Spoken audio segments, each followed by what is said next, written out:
Good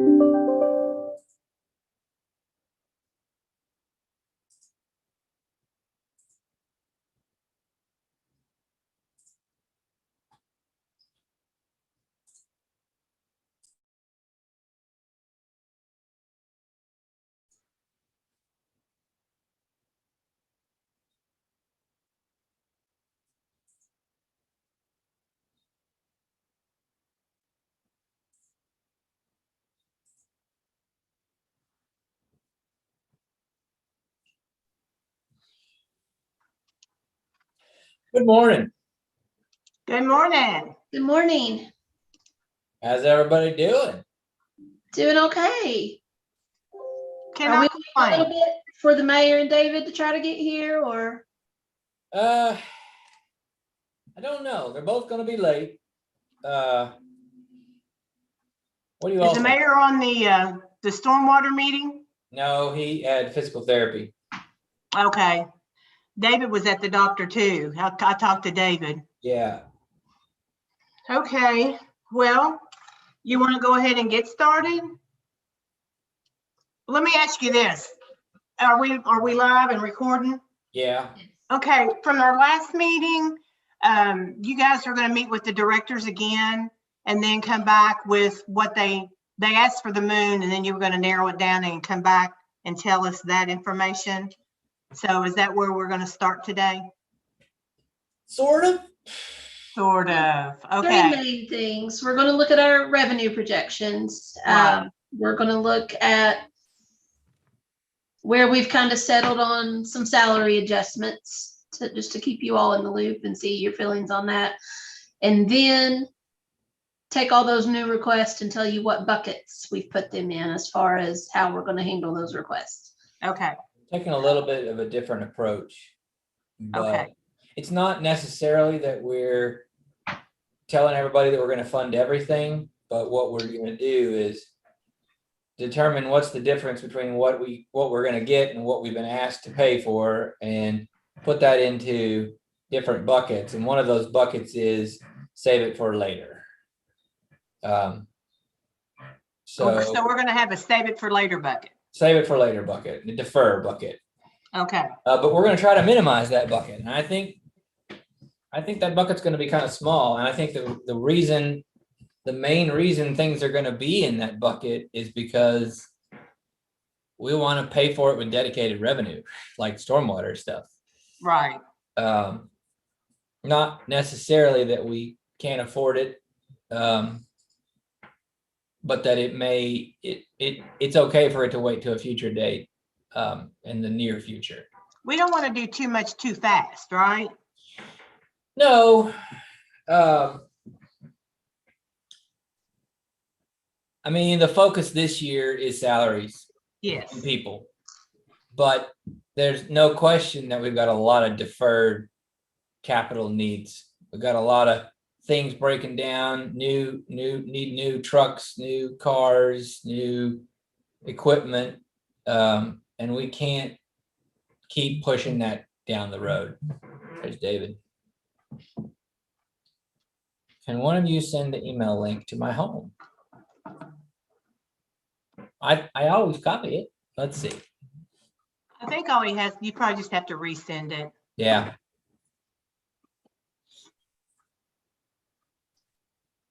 Is he talking about his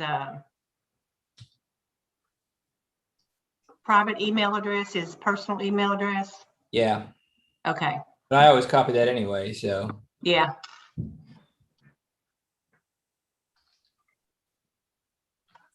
Speaking of email addresses, I really do need to get mine set up. I know we're not supposed to talk about different stuff, but I need to get my government email address set up. Well, call me later and we'll get you fixed up. Or all right. It might have to be NetGain that does that, but I can help that. That'd be great. I'll do it. That's all I need. One more email. Right. Well, it sounds like then David's getting ready to jump on. That'll be good. Yeah. And the mayor shouldn't be much farther behind. Thanks, David.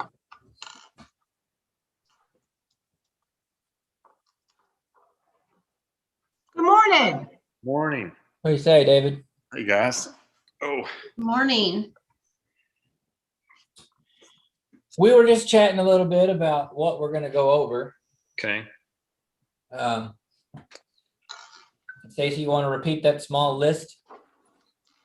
Yes, so our three main focus will be to look at our general fund revenue projections.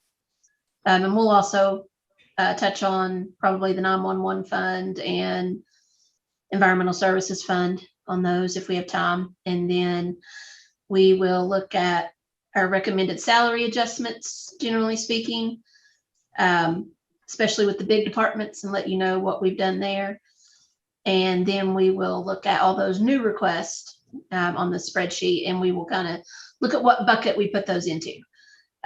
We've got some different things we're considering this year. And so we are going to probably defer some requests, but it's not going to be as much of what we've seen over the last 2 years where it's, well, we're cutting that, you can't have that. We feel every request they made was legitimate, but we're going to determine the best way to fund those requests and whether the best way is to fund it now or with a potential future revenue source. Okay. So that's kind of where we're at. It's not that we're trying to turn down requests like we've had to do the last 2 years. It's just timing and funding sources. Those are what we'll be looking at. We're also going to talk a little bit. I mean, we're going to talk about it all throughout, but we're going to talk about rescue plan money, ARPA funds, because it's going to be a big part of the conversation. The CARES money. It's not CARES money. It's follow up to CARES. It's called the American Rescue Plan Act. Okay. Which will be the lump sum that you anticipate that we'll get. A large lump sum. Okay. Would you call it again, Andrew? I'm sorry. American Rescue Plan Act. Okay. We just say ARPA or Rescue Plan. Okay. We're still waiting, but we will know within a week and a half. We're still waiting to know what that exact number is and how broad of an interpretation the Treasury is going to have on what we can use it on. Okay. From my research, Congress intended it to be a very broad interpretation of the language. And Stacy and I put our heads together and we kind of noodled on a bunch of different things that it might pay for. I think we don't necessarily need to get caught up in all the details, because I think as long as this broad interpretation holds, we have far more things than we can pay for than we'll have money. So I don't think we'll be in any danger of not being able to spend it all. And then we'll have to ask the question at some point, what other kinds of things does council want to do that we're not doing now with it? But knowing what that dollar amount is going to make a big impact on, that conversation. So we're not really ready to have that. We're kind of choosing to look at it as today, we're going to have the ability to inject a certain amount of extra revenue into the budget. And how much and when will be a part of the longer term conversation. Because it's money that we theoretically get to spend over the next 3 years. Okay.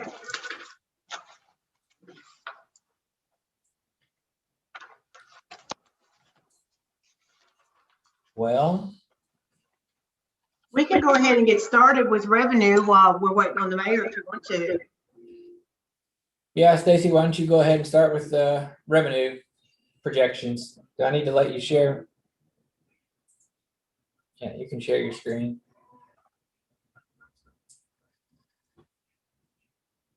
You're muted, Stacy. Sorry. I'm over here correcting numbers to the last second. I love it. All right. So you should see. I'm probably going to have to flip back and forth between two share screens here just because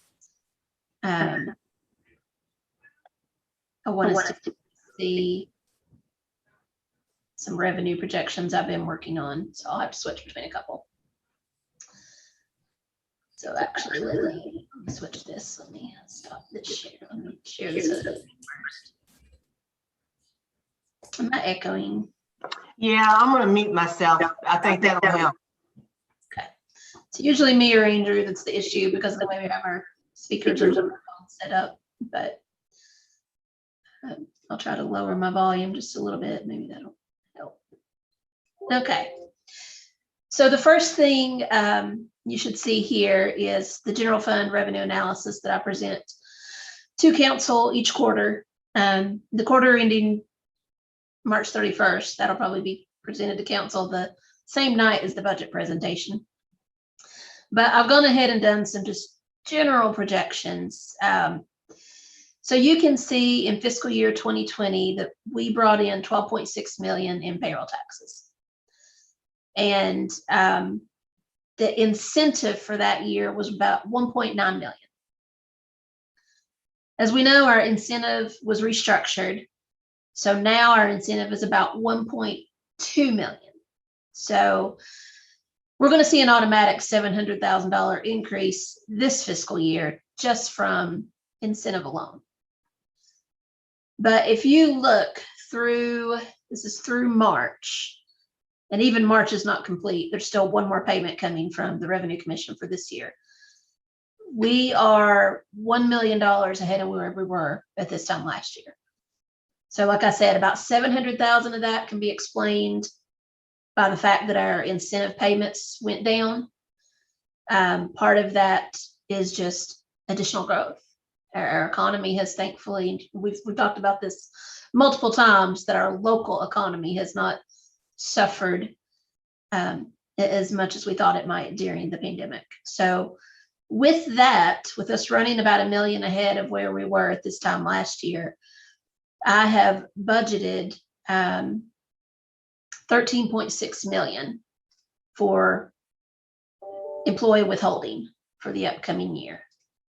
With our budget amendment that we just did, I think in February, we had increased our payroll tax budget to 12.5 million.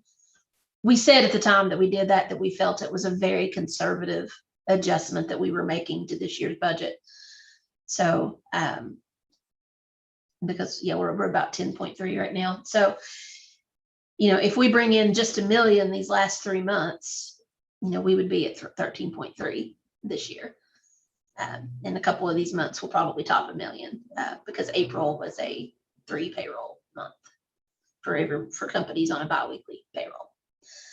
So I feel like 13.6 is a conservative estimate for payroll taxes for next year. Obviously, if you all, and I think, you know, when I looked at the projections, the revenue or the council members had given, a couple of council members on their revenue projections went all the way up to 14 million. That's probably not a bad number either. I always tend to err on the conservative side, and then if we bring in more, we do. But that's my logic on this account, which obviously would be our largest. Any questions about payroll tax projections? So Stacy, it shows 13.3, but did you say 13.6? Yes. So this is the current year. Column F is the year we're in right now. So I'm allowing for a little bit of growth beyond this year. 300,000, is that what you're saying? Yes. Because again, this is me doing a pretty conservative estimate of the last 3 months of the year. They'll probably, you know, be over $1 million. And like I said, we're through the month of March, we're running $1 million ahead of 2020. And for 2020, we collected 12.6. So I'm taking the 12.6 and the fact that we're running $1 million ahead of last year, and 13.6 is my, it's a conservative projection. We could, Okay. we could bring in more. But. So on the very top, and I apologize, I should know this, but it says July 2021, July 2021. Was that last July, that 1,026,000? So yeah, the 1,026,000 would have been July 2020. Right. Okay. And it's fiscal year ending 2021. I'm with you. So with what you're estimating we're going to have to amend the budget again. Is that Well, no, I'm just talking right now about next year's projections. okay? I mean, we always do a final amendment in June as a cleanup. Yeah. But we don't have to amend our revenue budgets at the end of the year to actual. We can if we want, but we don't have to. But what I'm saying is we did an amendment in February Uh-huh. and we raised our payroll tax revenue projections to 12.5. And we From said at that time, I believe it was 10 something. I'd have to go back and look. I don't remember exactly what we put in that original budget. was I'd it have to pull it up. one? Was it the 10,100,000 there? Oh, yes, sorry, it is. All I haven't right. updated the spreadsheet yet. I'm sorry, correct. So we amended it in February from 10.1 to 12.5 for this year, Which is huge. which is huge. And we said at the time, it's still very conservative. We felt we would beat that budget number pretty easily. Mm-hmm. And you can tell we're probably going to beat that budget number by 800,000 unless we choose to amend the line item again in the June amendment. Yeah. And then how much were we thinking that we were going to pull out of the general fund for this For past this year? fiscal year, Yeah. let me pull that up real quick. I feel like it was around 600,000, but I'm gonna double check. I've got that number if you give me just a second. I think that's about right. 686,000, David. That's what we were planning on pulling from the general fund to balance our budget. And there's a good chance we won't have to. Right. Okay. You mean from our fund balance, David? Morning, Yes, Mayor. for this Morning. fiscal year. Mayor, we just started talking about revenue projections and we've only talked about one so far, which is employee withholding payroll taxes. So I was kind of showing them my analysis of where we're at. Fiscal year 2020, we brought in 12.6 through March, which is not even complete because we still have one more payment coming from the Revenue Commission. We're running about $1 million ahead of last year. So currently in the fiscal year 2022 budget, our upcoming budget, I have projected payroll taxes at 13.6 million, which is still probably a conservative number. But I always start out conservative and then through our conversations, we can decide to increase that if we want. But looking at this fiscal year, you know, leaving March with so far just one payment from the Revenue Commission, we'll have a small one coming. I just threw in $1 million for April, May, and June, although chances are those months will be higher than that. As I mentioned earlier, April is a 3 payroll month. It was for the city. So for most biweekly companies, April or May are usually. So this year we'll probably end with at least 13.3 million. So increasing to 13.6 is a small amount of growth projection for next year. Yeah, I think very conservative. Yes. And I had mentioned that a couple of the council members in their projections had projected 14 million, which is not unlikely. I just always start on the conservative end, but. Okay. Because this actually, over the last few years, David, this has become almost a process. As we get more data, we get a month's newer information. You know, I want to learn what the county plugged into some of these line items. We don't mimic each other, but we should be in the range. And I do have that number, I believe, Mayor. Give me one moment. I think Michelle did include it in the interlocal numbers she sent to me. Good. Of course, keeping in mind they do tax. I think they have the one business or industrial park that is in county jurisdiction. The county budgeted 14 million. Okay, and they do have a wider net, and we know proportionally that it typically runs. If you aggregate our payroll taxes and then split them out proportionally, they run about 53-47 or maybe 54-46. So it would be appropriate that they budgeted slightly more than us. But it does look like we have some room. If we wanted to do a deeper dive into that number, we could still do that. The next one I'm going to talk about is insurance premium tax. Obviously, this is going to be our new increased revenue source. So the numbers you're looking at here, when I made my projections, I just looked at the first 2 quarters, which is the amount that's highlighted. This last payment starting on the 3rd quarter. So for the first 2 quarters, we collected approximately 1.787 million. And I basically, divide that by 2, get an average per quarter. 4 quarters, we're probably going to end up close to 3.6 million this year. As you can see, for the first 2 quarters, we're running about 163,000 ahead of last year, which would already put us at 3.5 with those 2 numbers. And then if we run ahead the last 2 quarters a little bit, I do think we'll come in around 3.6 million this year.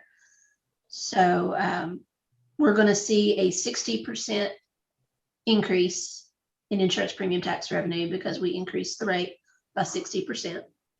We increased it from 5 to 8.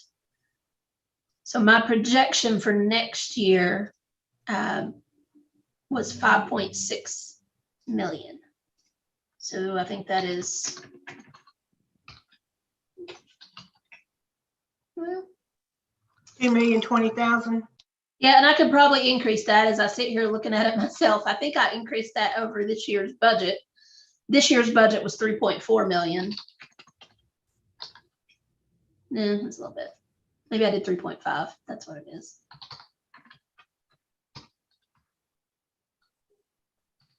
Yeah.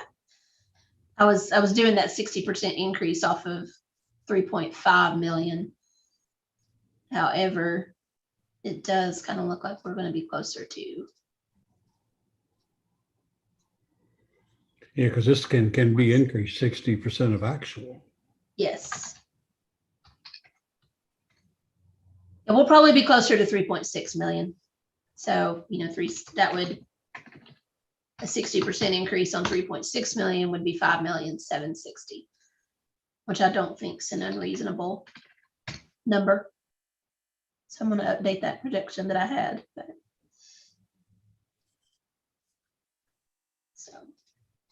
So that's insurance premium tax, and then we'll show here, we increased that tax so that we could fund additional personnel costs. And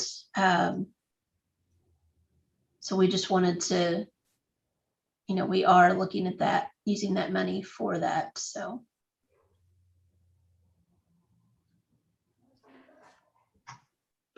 Well, and Stacy, just so we're careful with words. Yes. We did the insurance premium tax increase for the general fund.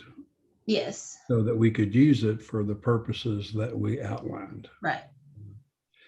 But it is not a dedicated number. It's simply correct. An addition to the yes. general fund. And as we figure out the specifics of all that plan, especially for years 2 and 3, then those numbers will become much harder numbers. Whereas today it is a contribution to the general fund. Yes.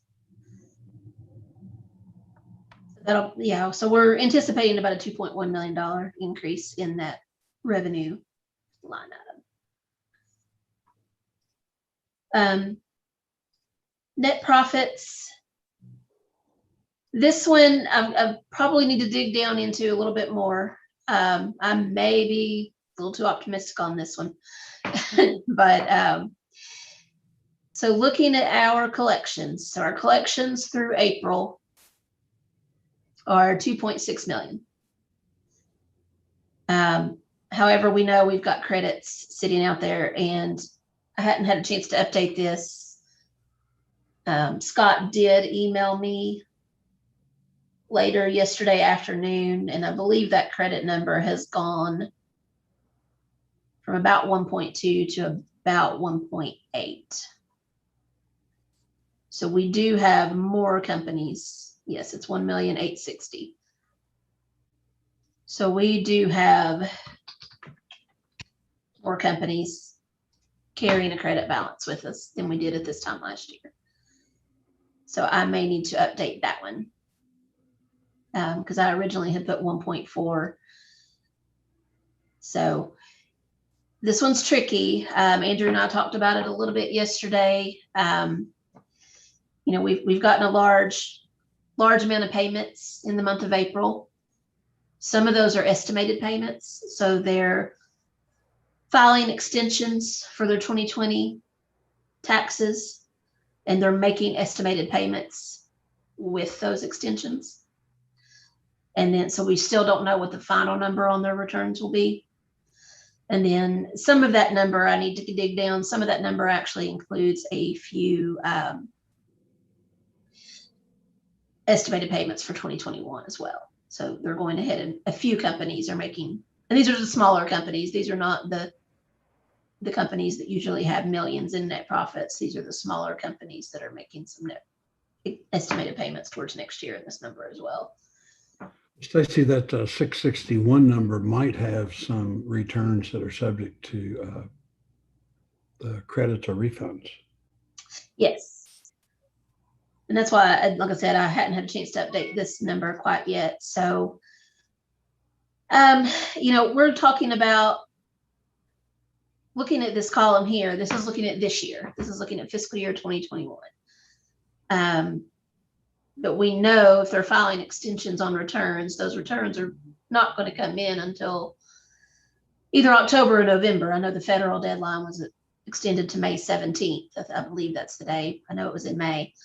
So if they file an extension, they may have until November this year for their 2020 taxes. But what we're trying to think about is 2021, which is the year we're in now. Those are the returns that we'll be getting during fiscal year 22, in addition to some 2020 taxes that have been extended. So this one's a tricky one. I initially had it at that 1.4. That was before Scott had sent me this updated credits number. So I don't know if you all have any thoughts on this. We lowered our budget projection to 1,050,000. In a normal year, we receive 2.5, 2.6 million approximately in net profits. And then, we've been carrying at least $1 million credit for the last several years.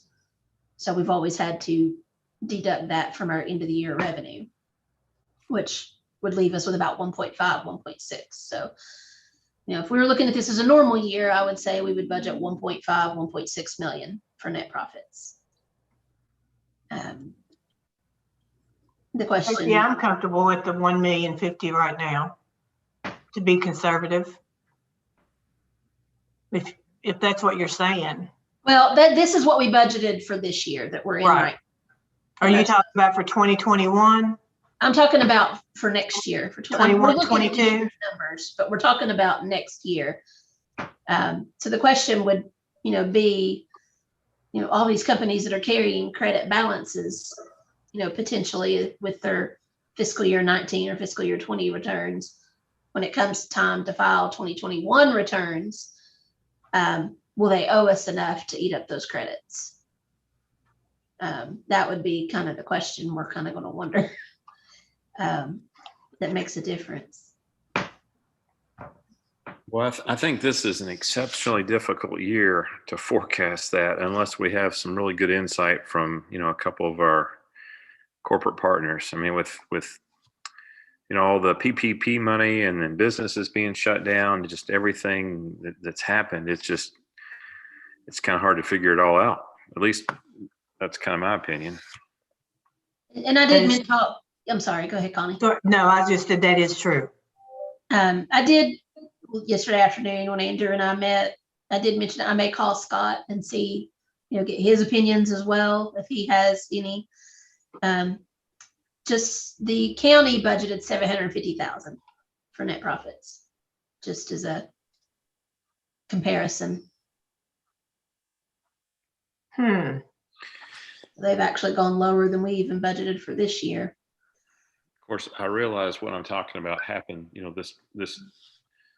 guess this past budget year, the budget year that we're still in, but Right. I guess I'm trying to think what's it going to look like. And that's what I'm trying to weigh as well, is theoretically the bad year was last year, or the worst year was last year. And those would be the returns that are due now, right now in fiscal year 2021. So it's how much do we want to hedge on the economy recovering in fiscal year in 2021 calendar year, so that next year's returns that we're getting next April, a year from now, have recovered. I feel like typically you and the mayor keep it somewhat conservative, and then, we can always go back in and make the amendments if we get good news. Right. David, that is precisely what we've done with our mid-year amended budgets.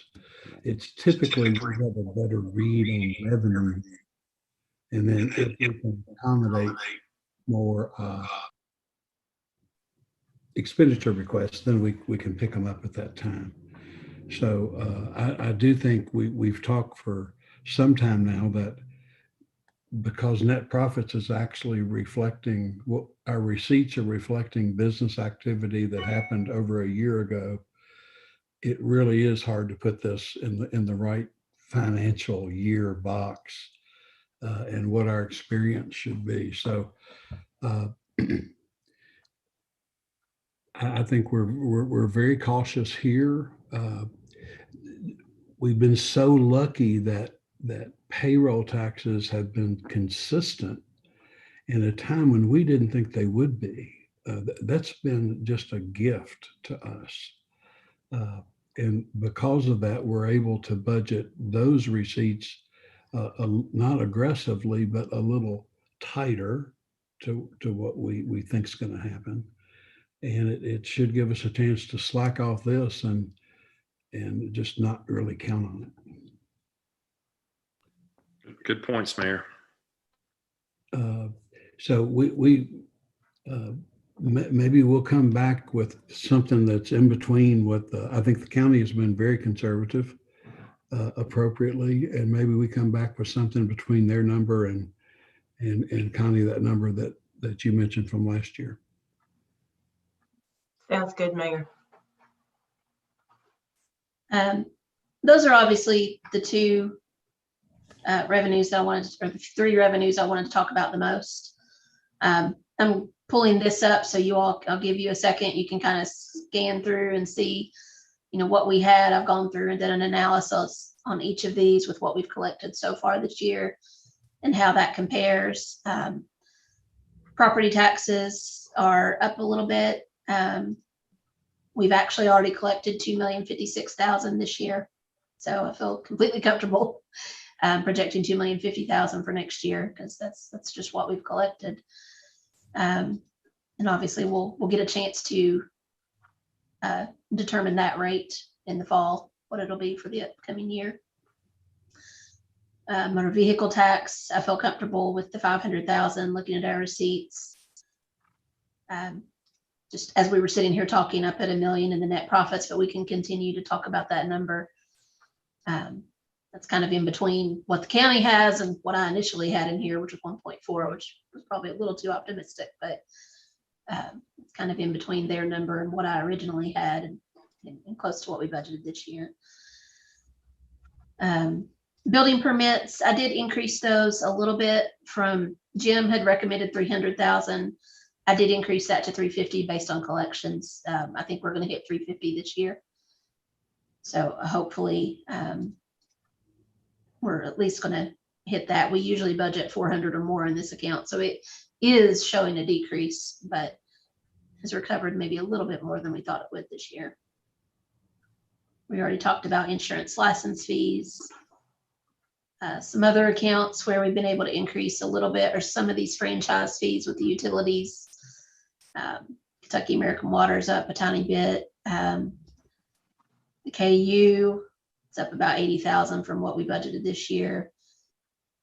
Garbage about 230. And of course, we did decrease some of these when we projected our budget this year. Franchise cable, again, these are just based on what we're collecting monthly or quarterly on average for each of these. And looking at some of these others, of course, they're all fairly close, fairly the same. I've just looked at collections, and then down here, some of our, the 800,000 for ambulance, that's the number that the county gave me. That's what they're projecting for their half. So I just plugged in the same for us. Of course, the building inspection, the code enforcement, that's just their reimbursement of our expenses. Electrical inspection, this was the number that their finance director gave me for our half of the revenue. The same for animal fees. So as you can see, right now we're quite a bit higher projections on revenue. Number here. Stace, can you slide back up? I apologize, to the alcohol. Now the alcohol, this is just the ABC licenses. Is that what you're looking at? Or Is there the alcohol is in its own fund. okay, that's right. And usually it's around 1.1 million, but it's in its own fund. So yeah, I like seeing the history on these things. You know, it's Yes. kind of interesting. So, but we've talked about the big ones, the ones that make the real impact on the budget. Obviously, if you all have any questions on these smaller ones, and I'll send this document to you when we finish with our meeting, so that if you have any questions over the next week before our next meeting, you can feel free to ask. So, but, Stacey, yes, question for you on intergovernmental revenue for electrical inspection. yes, That 136 would represent what the county anticipates half of the electrical inspection collections will be. yes. So let me pull up her spreadsheet. Well, actually, I think she sent this to me in an email. Back up. So she just sent me an email that said city's portion of electric revenue is approximately 136,260, and our portion of animal control is 16,000. So Okay. I assume that our net number on electrical inspection is still negative. let's see. I'll hop over to the expenses real quick. Yes, by about not quite 60,000 though. So expenses are, our half of the expenses are 191,970, and our projected revenue is 136,260. Okay, so 5,000. based on the budget we've been presented, it doesn't appear as though the county is anticipating any change in electrical inspection operations. I don't believe so. It says on their notes they've included salary for, I think they must have one unfilled position right now. So they have office staff and supervisor. I'm not sure how many. I guess they have one vacant position right now, but they are planning to fill that according to their budget. Okay. So, Just for the committee's benefit, of course, I've let the county know that we think that any expenditure on this department is unnecessary, and that we were interested in moving toward privatization of that function. But I'm not sure that any steps have been taken in that direction. So I'll get an update on that.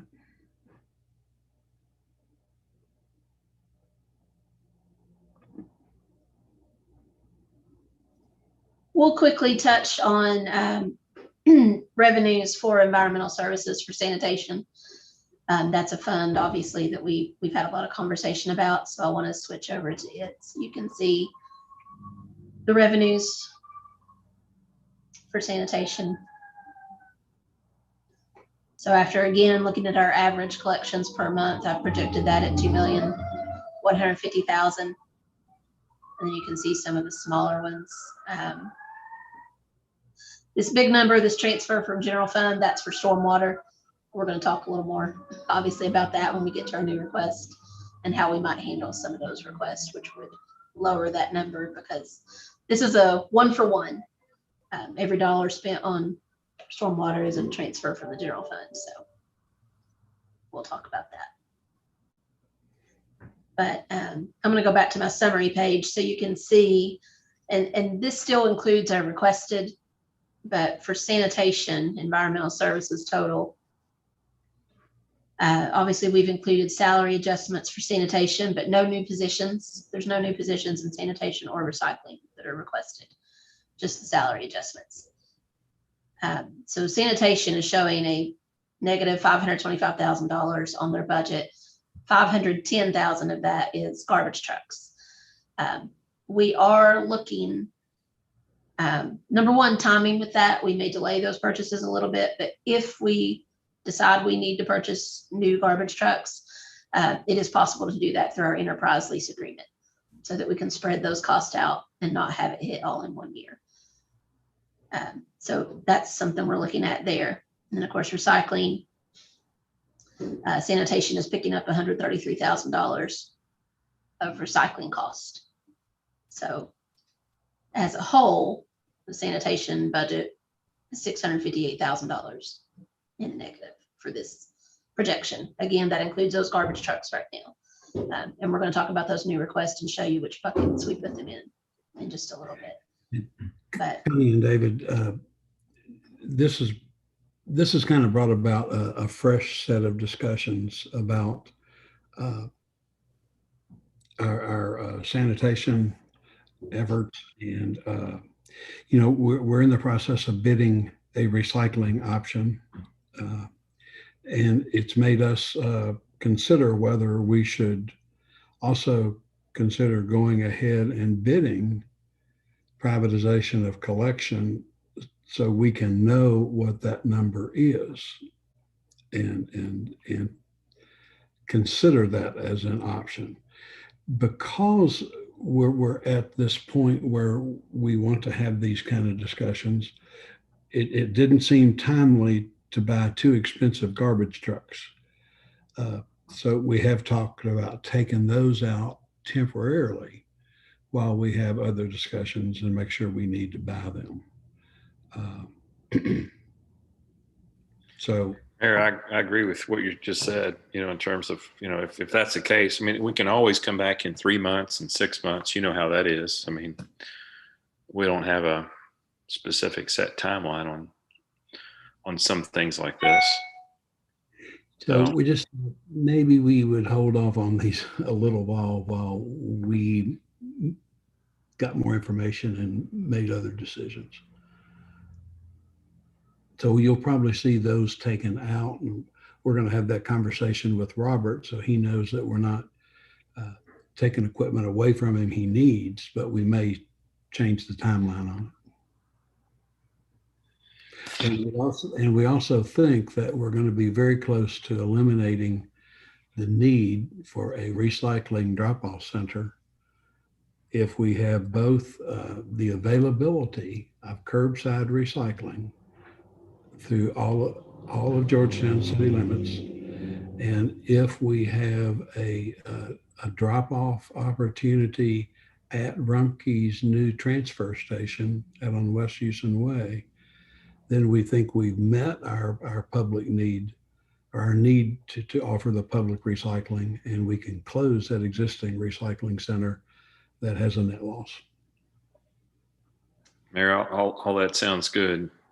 And I want to say something, because I assume that there might be others watching, and I know in the past that sometimes there some folks from sanitation or public works have seen our council meetings, that we have no intent of letting anyone go. Our goal would be to transition people over and take care of our employees and keep them either with the city or help them transition to maybe a hopefully an equal to or even better job if they wanted that.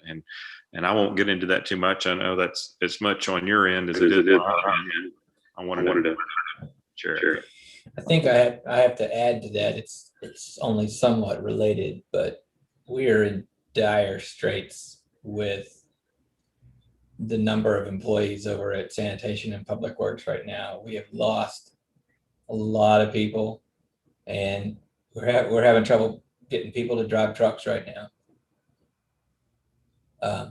That part of what we're trying to do with adjusting salaries. But where we are today, and it's spilled over in the cemetery too. We're actually having to send both people from public works and the county road crew over to help mow at the cemetery, because we just cannot get people to come work for us to do those low wage jobs.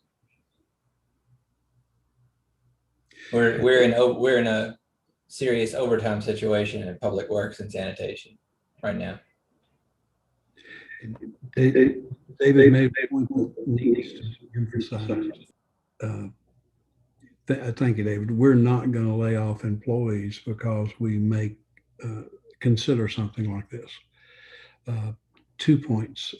Our employees will be very valuable on the private market, perhaps with the company who takes over our same routes. And those who don't have that opportunity, we absolutely will transfer to public works because we don't have enough employees there. So that's a good catch, David. Thank you. Mayor, I appreciate you saying that. I wasn't sure what I should say or could say, so I'm glad you elaborated a little bit. Thanks. Yes. And I think that's a good segue into looking at one of our next. We can go ahead and kind of talk about personnel a little bit. We talked about it a little bit previously during our new request, but there were a couple of departments that we made some adjustments to. Yep, sorry, that's my phone. So there's a couple of departments that we made some adjustments to that we need to kind of look at, and part of it had to do with longevity, seniority, supervisor levels. We attempted to try to create some of those issues that have kind of accumulated over the year. So I will share the salaries and benefits screen. And since we were kind of already on the topic, we'll start with public works and sanitation and kind of look at those.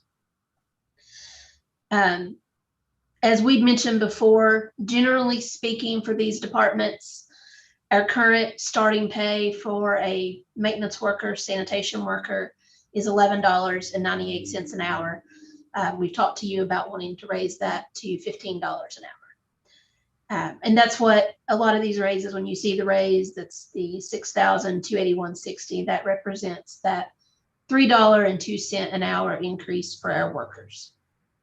The second thing we've talked about, as Andrew mentioned, is needing to increase the pay for our CDL drivers and equipment operators. We currently pay $14.33 starting pay, and we wanted to raise that to $18 an hour, which is a $3.67 increase. And that's where you see these $7,633.60. That represents that starting pay increase. We went through a spreadsheet, tried to compare longevity and where we thought some people needed to land. So with public works, you know, the majority of the workers would get the $6,281.60 increase. The majority of the equipment operators and drivers would get the $7,633. We felt that to keep our supervisors at a reasonable level compared to where the people they supervise will be paid, we actually thought our crew leaders needed an $8,000 raise in public works, which puts them at $45,000 and $46,000. They're still paid a little less than our highest paid equipment operators who've been here for 20 plus years. But we've gone over these numbers with Bruin, who is the director of that department, and he feels they're fair. So we did want to get their input. Our longest, like I said, longest tenured equipment operators, we actually put at 6,000 and 5,000 instead of the 76. So we have them actually getting a slightly decreased raise, and did the same on the, I believe, the longest tenured maintenance worker and the longest tenured maintenance driver. So we just wanted you to see, I know it seems a little odd, but this was us trying to fix some of these seniority and longevity issues that have come up over the years, trying to get our supervisors at a reasonable spot compared to the people they supervise, and realizing that our goal with increasing the starting pay is to attract and retain new workers. That's our goal. So, you know, when we initially started this analysis over a year ago, we had done the same thing where the starting pay and the newer employees who were trying to retain got the higher raises. And that meant some of the longer term employees got slightly lower raises. So we did that in this department. And we did I'm going to scroll down, we did a similar thing in sanitation. Now, as Andrew mentioned, all this red you're seeing, these are our sanitation vacancies. We have 3 driver vacancies and 3 worker vacancies right now. So you can see how hard hit they are. Most of these. That doesn't include the people we've lost in the last week. Well, I did see.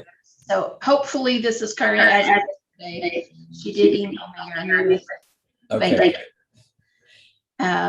As you can see, sanitation is a very young workforce. So the vast majority of the workers and drivers are going to get that full raise that we're talking about, because some of our drivers that have already been here are not above those starting pay. And then again, the crew leader getting the 8,000 to keep the seniority the same as the crew leaders in public works. So just wanted to kind of share that with you on these departments. Obviously, we hope that these higher rates will attract employees, help us to retain the ones we have, so that we're not training drivers to end up going and working for private companies. We don't want that. We want to be able to recruit and retain as much as possible.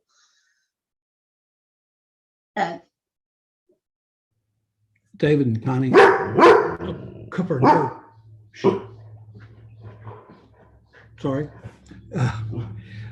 As we go through all of the salaries, we're going to see there's a whole lot of adjustments. What we started with police and fire. Cooper.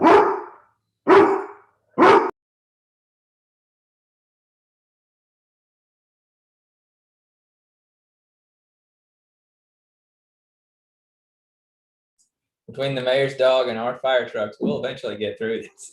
I got the same thing. Cooper really likes deliveries. The adjustments that we have to make for police and fire, and we really started looking at the market.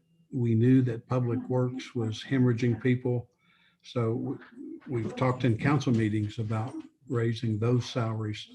So what you all are going to see as long-term council members and long-term members of the finance committee is you're probably going to see more dollars in raises than you're used to seeing. But I think all of these are the result of the analysis that we've started. And also, I don't think we've got them in here today. Stacy may surprise me, but I've done, I want the finance committee to know that I have done some work on evaluating some of our executive team salaries. And I do have those if you want me to scroll up to that, Mayor. Some of them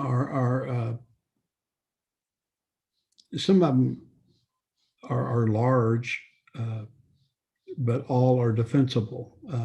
Happy to go over them with you now, because Before you do that, can I ask a question real quick about public works and sanitation? When you do these raises that you've got calculated in there, how much money is that over and above what we usually do? 126,000, 121,000, what is it? Give me just one second. Connie, you mean for everybody? No, I'm talking about public works. Okay, give me just one moment. For sanitation, the salary adjustments and then 3% for everybody that's not getting a different adjustment is about 153,600. Okay. For recycling, it's about 21,800. Now, I don't have the comparison handy for how that compares to what we typically do, but that's what they call That's a 21,800 increase. for recycling. Right. Yeah. Okay. And, yeah, for sanitation, 153.6. and then let me go up to public works, because on the new request sheet, I've got it lumped in. And I'm going the wrong way. Thank you, Stacy. Just one moment. Let's see. Oh, where's public works here? So this is going to be a ballpark here because I don't have this one broken down by itself. I'm sorry. No, you're fine. Just one second.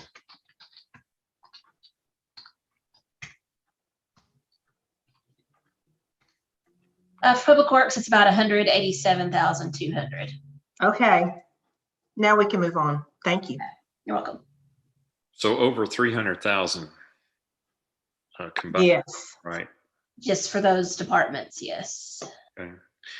Stacy, I Yeah. know that we one of the options that we have for our employees, in addition to excellent insurance, I believe is some disability.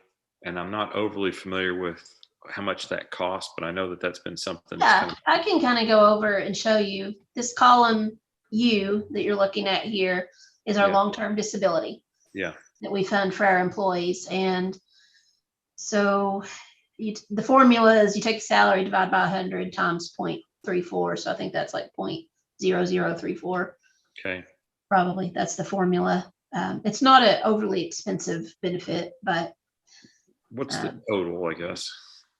the total, one moment. I can tell you what it is. I don't have it obviously added up in there for this year, but let me give you an idea of what it is currently. So for the whole city right now, it costs us about 31,000. Based on current salaries, that's what's budgeted for disability. Okay. How utilized is that? That I would have to ask Megan, Okay. but I'll find out. Okay. And while we're talking about some other things, see if she can give me an idea. I mean, I know it's not a huge amount, but when you're looking at doing a 20% rate increase for some of your employees and then other adjustments, significant adjustments, I don't know, maybe that's something that we can evaluate. I guess I'd kind of ask the mayor to kind of think about that as well.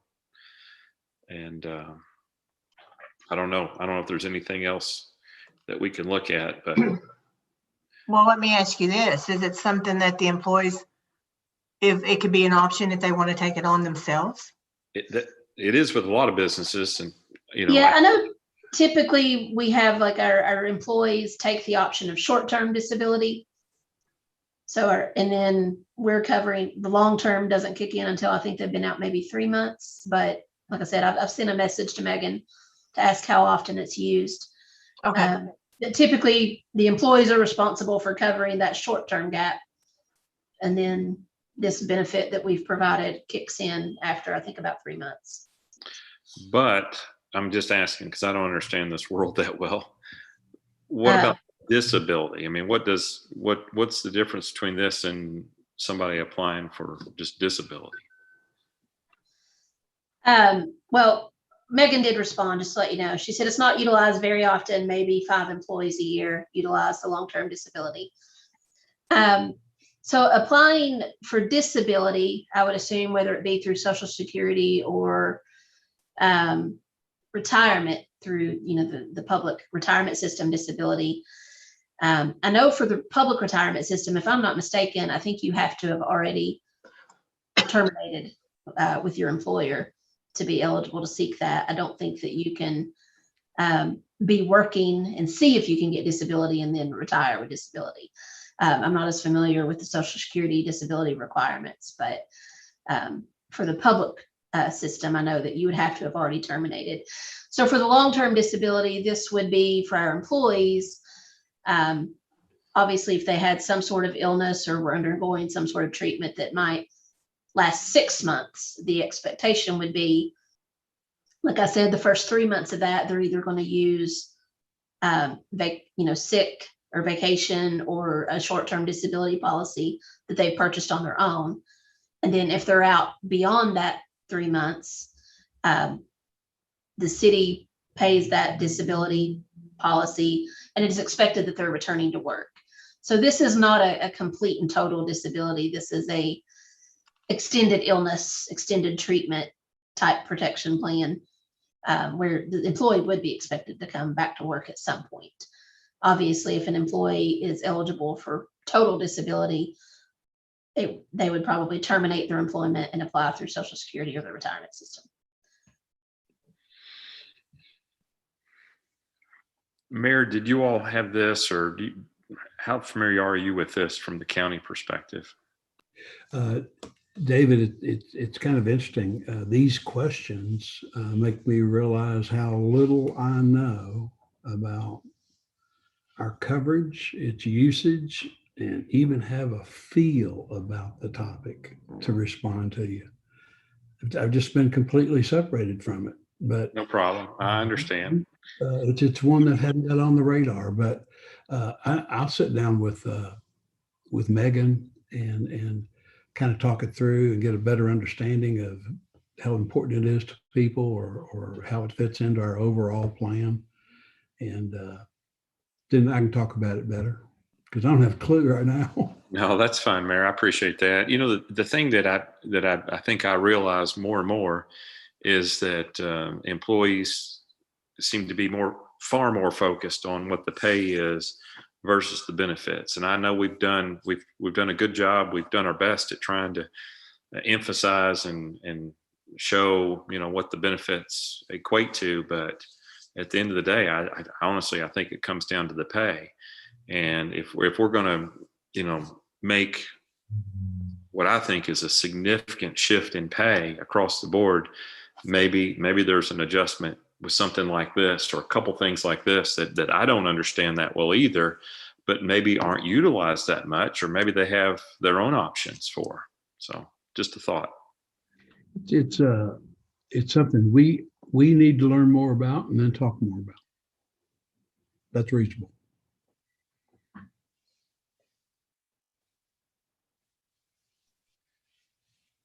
Mayor, did you want to talk about the executive level staff? I think that's where we were headed before that. But yeah, we've worked through the departmental raises, and I asked Andrew to specifically look at our leadership team salaries for two reasons.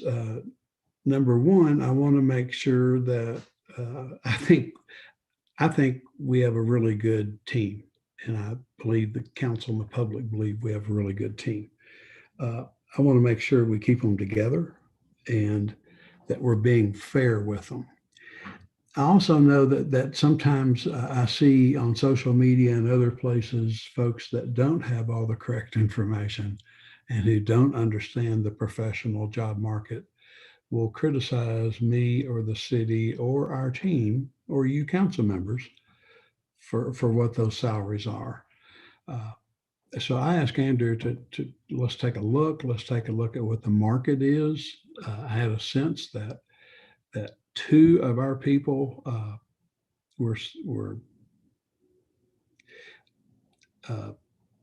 I came into this budget year knowing that our finance director needed a substantial increase to be even close to her peer group. And jobs all around us paying significantly more. So I asked Andrew to look at all these jobs. I asked him to look at finance director in particular, and I asked him to look at city attorney in particular, because we have an unusual situation with the city attorney role where we at one time hired someone who was not as experienced, and today that person is exceptionally experienced and exceptionally capable. But our salary levels still reflected what we were doing before. What you'll see, you already seen at the top of the page is Andrew would only receive the cost of living raise that we offer all the other employees. Andrew's is not an adjustment. And I ask you to always remember that Andrew's annual salary with the city is $119,000. The stipend is for his work with the Revenue Commission. So that is just a standard raise. For the city attorney, I've suggested that we offer Devin a salary of $90,000 a year. I know the city attorney in Frankfurt is $105,000. Most city attorneys that are full-time in City Hall doing this work are in excess of that number. I've asked City attorney in Frankfurt is actually 124,000. Oh, 124. Thank you. Not that it matters. I'm going to recommend that the finance director's salary go to $100,000. The HR director, in most city government hierarchies, all the jobs, if you look in the KLC wages and salary handbook and our own surveys of cities, we typically see the finance director at this stage and the HR director at 95,000.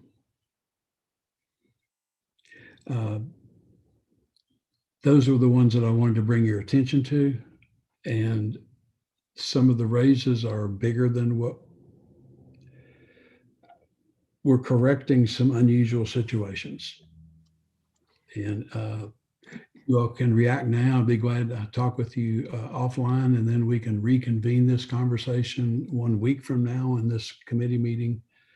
But I wanted to rip the Band-Aid off and draw your attention to those salaries. So everybody else's is a 3% raise except for city attorney, finance director. Is the HR a 3%, or is it just brought up all the way to 95? It is brought up to 95. It's not 3%. It is more than the 3%. It's not much more though. Okay. If I look at the raise, Connie, at only $33. Stacey is supposed to be. I mean, 3% would be around 2,700 and change. Okay, so initially, everybody down through there would have got a 3% raise. So what would the adjustment be over and above a 3% raise that would bring them to 195? I guess that's my question. But we can talk about it later. You can figure it later. Because We can call them N, Connie, for your amounts. I'm sorry. Look at column N. That's where I'm looking. Yeah. But she's wanting to know the difference above a 3%. So I calculate that one of the two. That's reasonable. Just wants to know how much 3%. I understand. Are you all hearing a lot of echo? Yes, it happens, David. I think any time that Stacy and Andrew both have their mics open at the same time. I'm writing them down. Hang on a second, okay? We can move on. Well, what I was going to tell you, for the city attorney, above a 3% would be 20,748. Okay. Thank you. And yours would be? 12,955. Okay. Thank you for that. You're welcome. And then you'll notice Connie, from there, we tried to keep, if you start with the beginning police salary and the beginning firefighter salary that we've predicated all this analysis on, and then we work upward through the ranks, we've tried to keep distance between rank, not just pay grade, but between rank, so that makes sense. And it ended up with, you see, the chief of police had a $4,000 raise. A lot of them, the topper folks are a $4,000 raise, following up from what we started the base at. But just wanted you to know that there was some logic to how we got to these. Yes, obviously, every police officer would receive our minimum $3,600 raise that we've been talking about all year. And then there were a few adjustments, especially among the sergeants and the lieutenants, that needed some adjustments to get them more competitively paid, and also to pay our sergeants and lieutenants more than the people they're supervising. Okay, so that is from Crump, the 6,000 all the way down to, okay, I see. Okay, And Goes back again, to what we longevity talked comes about. into play here as well. You know, for the longest serving lieutenant would receive the same as the other officers. Recall that we talked about in the second presentation that we gave you, that the biggest discrepancies in the police department among our peers is in the upper ranks. And I apologize if I can't recall, but was it like this when we were talking about the 911 fee, or was this kind of a new development that happened? Yeah, this has been this way for. I think what's created that, I'm sorry. Oh, go ahead. I said, I think what's created that all of this time is the raises that we've given over a period of time have never always just been the percentage, that we end up like making it $1,000 across the board, and those kinds of things have never made any of those adjustments all along. So now that's what we're doing now, is making those adjustments so that when we give that percentage across the board, it keeps those adjustments where they need to be. Would that be a correct statement, Mayor? Absolutely nailed it.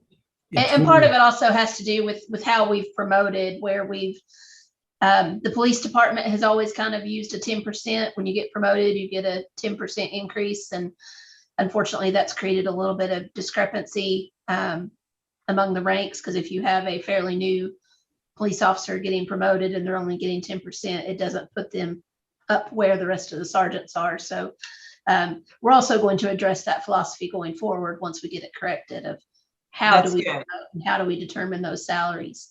Because we're going to fall right back into this again. Yes. So okay, so for the police department, the adjustment in the raises, what was that? The total for all the raises for the police department, for everything that you just did. $274,477.68. plus That's just obviously the- retirement. That just doesn't the salary include portion, retirement. So. right. Okay, so what would it all be, Stacy?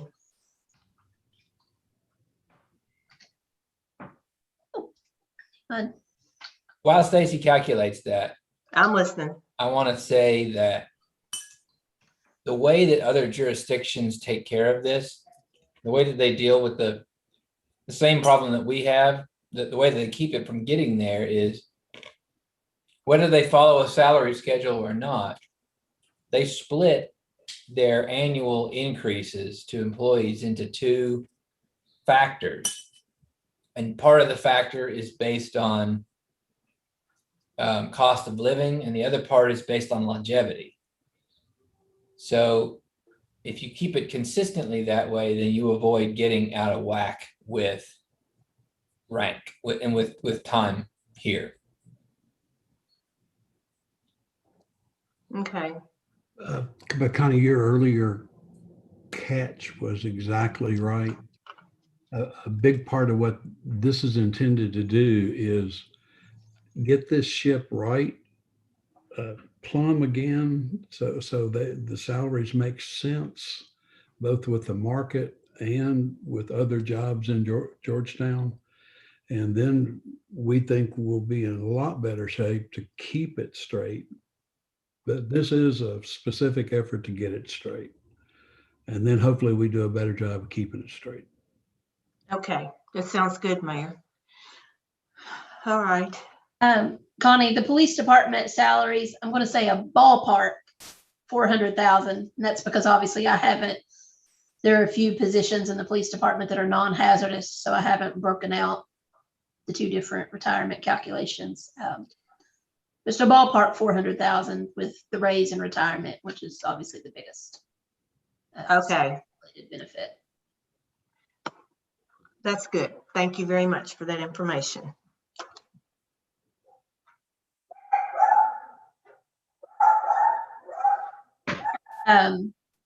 Dispatch, I was just going to stop on briefly. Dispatch got their large increase in the fall when we passed the 911 fee. Our dispatchers received a $5,500 raise, which got their starting pay to $18 an hour, and every dispatcher received the same $5,500 raise. So our dispatchers for the upcoming budget would be getting the 3% COLA. And then, as I think we mentioned previously, that Lieutenant Moore had requested a $4,000 increase for his shift supervisors, much in the same way we've talked about fire and police. It was to get his shift supervisors kind of above where his dispatchers are. But that's coming out of the 911, right? They've got their own. I just Okay. wanted to mention that Okay.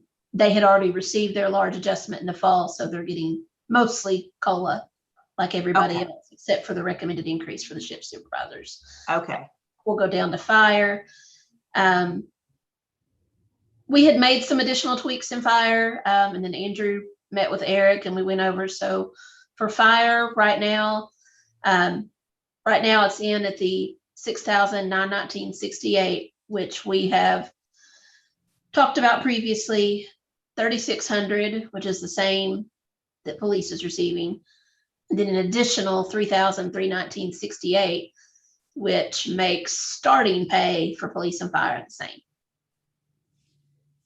And you see one small segment that's maybe getting $300 more, and it's because this group was just hired in February of this year, so 2 months ago, and this group was hired in February of 2020, so there's a year experience difference between them. So Megan recommended that this little highlighted section get an additional $300 so that their year of experience is shown in the salary. Okay, you know what my next question is? How much?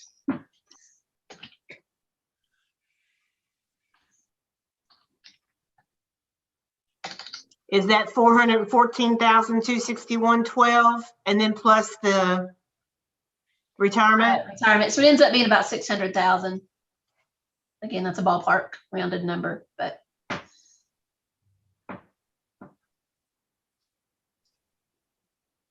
Okay.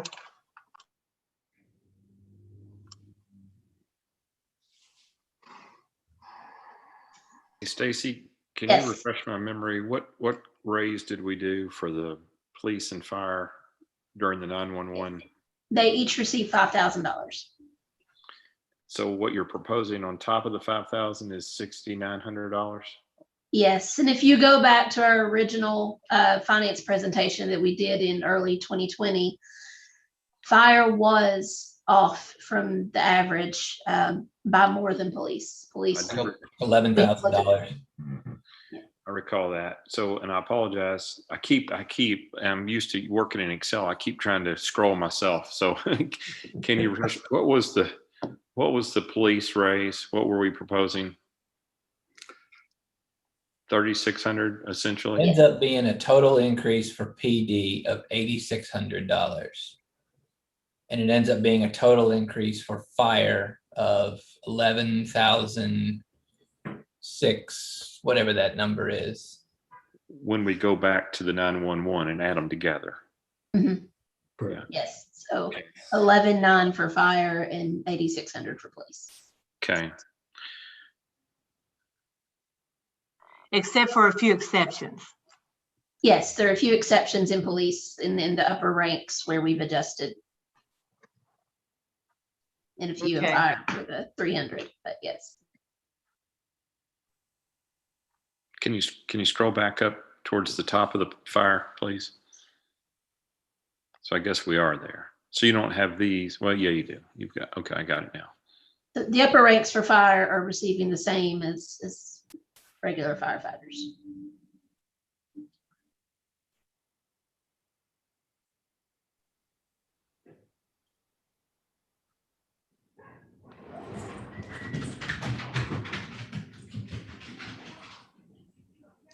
And we are now asking the county to pay a portion of the assistant chief for prevention and code enforcement director. Since the code enforcement portion of Tim's activities are jointly funded between city and the county, and frankly, the other two cities also, we've now calculated in a portion of Tim's salary to be reimbursed for those code enforcement activities.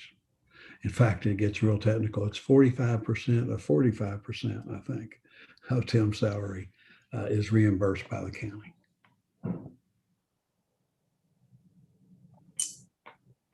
Yes, that's correct. And then the other jurisdictions will pick up their 5% each as well, so.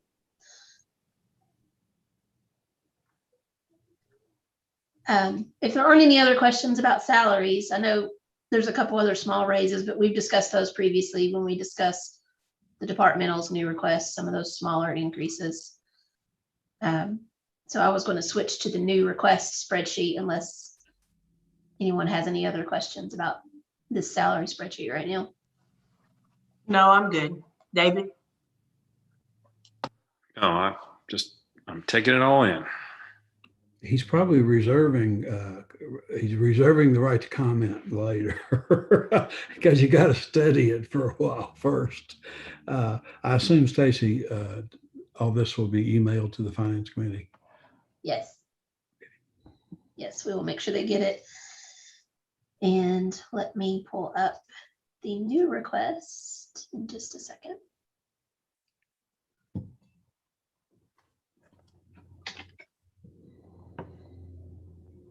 Sorry. 1 second.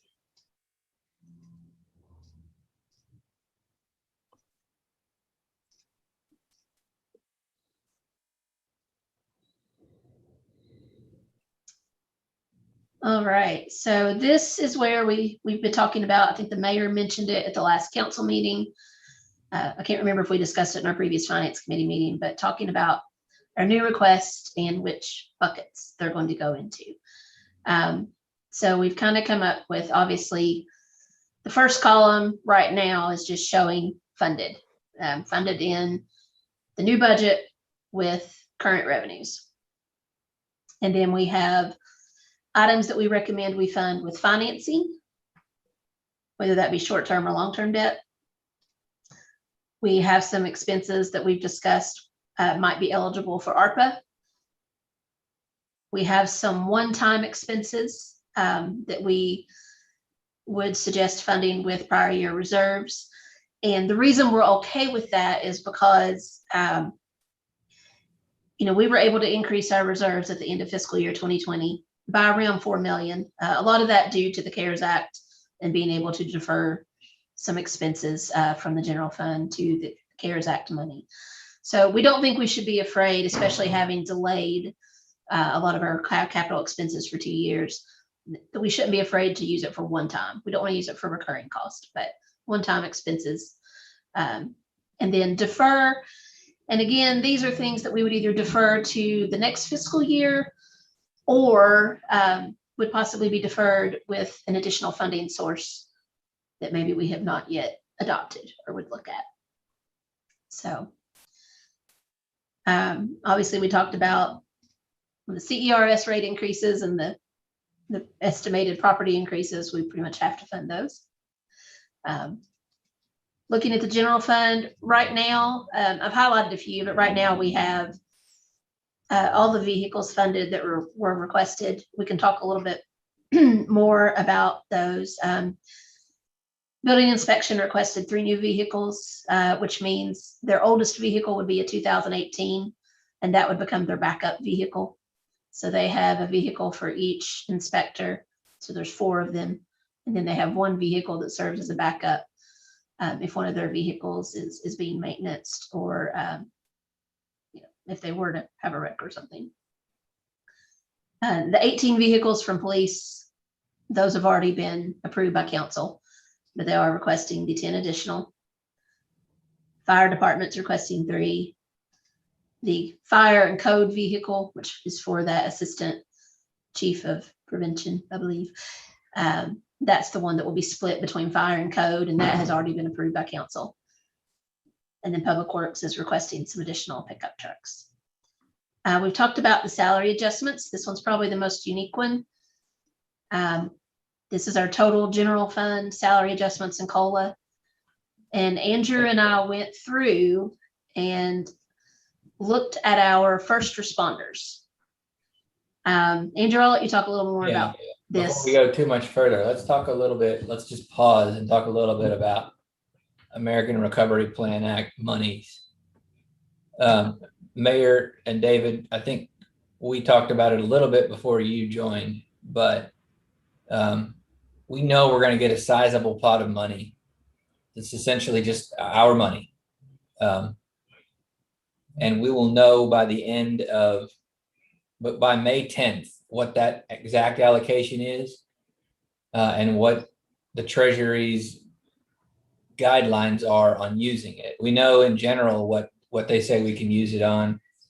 And all the research I've done suggests that Congress intended it to be interpreted very broadly in terms of what we can and can't fund. Some things are very specific. You cannot spend a penny of it on pensions. Not a penny of it can go into any pension fund, state or local. Some of the other things are very specific: water, sewer, and broadband. And we're hopeful that water includes stormwater. One of the other things that it clearly says you can do with it is premium pay for essential workers. And it's not 100% clear what premium pay is, but what we think it means is increased pay to first responders. We acknowledge that it's essentially a temporary funding source for such, but it is a directly authorized expenditure of those monies, up to $15 an hour per person. You can pay for any part of that except for the part that would go into their pension. So we did some quick math and figured out just police, fire, and public works salaries and all benefits except for CERS, and that's where you get that number there. What we're going to have to do is determine how much each year we plug into our budget and what those things go to. For today, what we're trying to do is keep it super simple by saying, here's how much of the allocation, which we know should be at least 6.5 million. But there are numbers as high as 9.7 million. We're assuming that it falls somewhere in between there. And we're conservatively saying, let's put, what number did we land on, Stacy? 2 million, 2.5 million into our budget this first year. And then we can determine what to fund with it later. But I think what the exercise that Stacy and I did yesterday or the day before yesterday was to determine, let's assume that we wanted to pay for everything that we think we possibly could pay for with ARPA. What is that total? And it totals well over what we're putting in the budget. So I think what we're really saying is we're not going to have any trouble spending that money. So the last item that you can fund with ARPA money, well, there's two more. The one that's a little bit less clear is revenue replacement. I mean, it sounds really clear, but we don't know whether that's fund to fund. You know, if building inspection has a really bad year in permits, but payroll was way up, did the two wash each other out and we don't get to offset that? We don't know that yet, but we will in 2 weeks. But we do know that it goes back to year 2019, fiscal year end of 2019 as our baseline. Over the next 3 years, any reduction in revenue that we have over those amounts is reimbursable. And I'll give you a great example of where that's going to apply, and that's Parks and Rec. Even if you can't go, revenue source by revenue source, they're an independent entity, and every dime that they had in a shortfall because they had to close, essentially, we can reimburse that back to January of last year. So part of that, Stacy, we'll talk about later. And then the last item, the 4 items, is a very broad economic recovery type provision. We can do things like loans and allocations to nonprofits. I believe that every year when we give those allocations to our community service partners, the Amen House, the Senior Citizens Center, all those things, every penny of that is fundable with ARPA funds. But there are other things that we could do that we're not 100% certain on, that we're waiting on Treasury guidance on. But general economic recovery is the category. So I hate to bog us down too much, but that's a very broad overview of what that money can do. And it's going to have a tremendous impact on us. And we originally decided, well, let's not make that a part of this budget consideration, but I no longer feel that way. I think that we've got to. We just have to be conservative about it. We know with 100% certainty we're getting some money, and that we know with 100% certainty what we can do with it. We might as well budget what we know. Yeah, I think a lot of state legislatures, including Kentucky, have taken a similar approach. They're going to budget a portion of this money with circumstances that they feel are known enough today, and then hold on to a bunch of it for either big projects or things that have yet to be decided.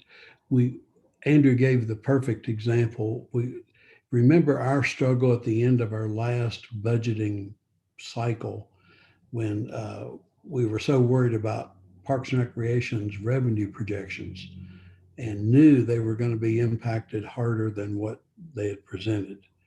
And we asked them to go back and review those numbers. They lowered them, and they had to, because of that, they had to ask us for more money. And council allocated that extra money.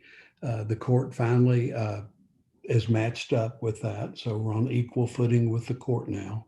But we suggested to Judge Covington that this might be a way to use some of the ARPA money to benefit Parks and Recreation, to help them kind of build their budget and deferred maintenance, and also maybe reimburse ourselves for some of the additional money that we provided for them.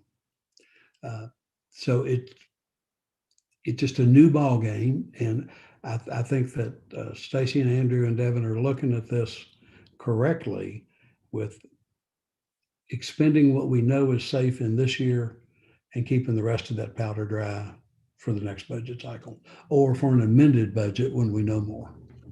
So would that basically come in all one lump sum, Andrew? No, we will get half of it on June 10th of this year and half of it on June 10th of 22.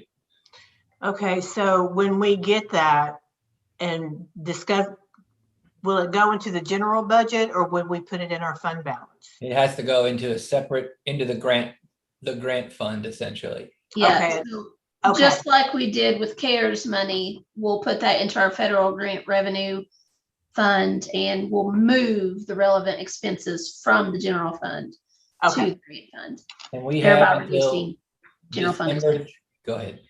Yeah, that's okay. We have until December 31st of 2024 to spend it. No problem.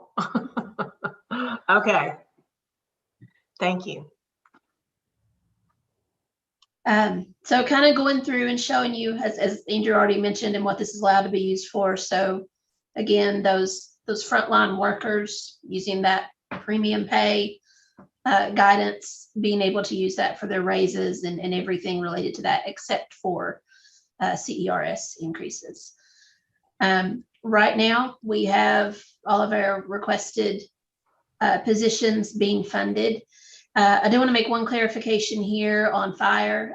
The mayor had mentioned during the fire committee meeting that they had in the last week or two that we may have misunderstood Eric's memo. And as it turns out, he was not requesting a battalion chief of training plus 5 firefighters. He was asking for 5 total positions. So he was actually asking for the battalion chief of training and 4 firefighters. So that is a reduction of 1 firefighter on this line. So I have edited that. With public works and worker drivers, Bruin had requested 2 of each. We went ahead and deferred 1 of each position. That's how we had presented it to council in January or February when we gave you the revised financial analysis, was that we would hire 1 of each year.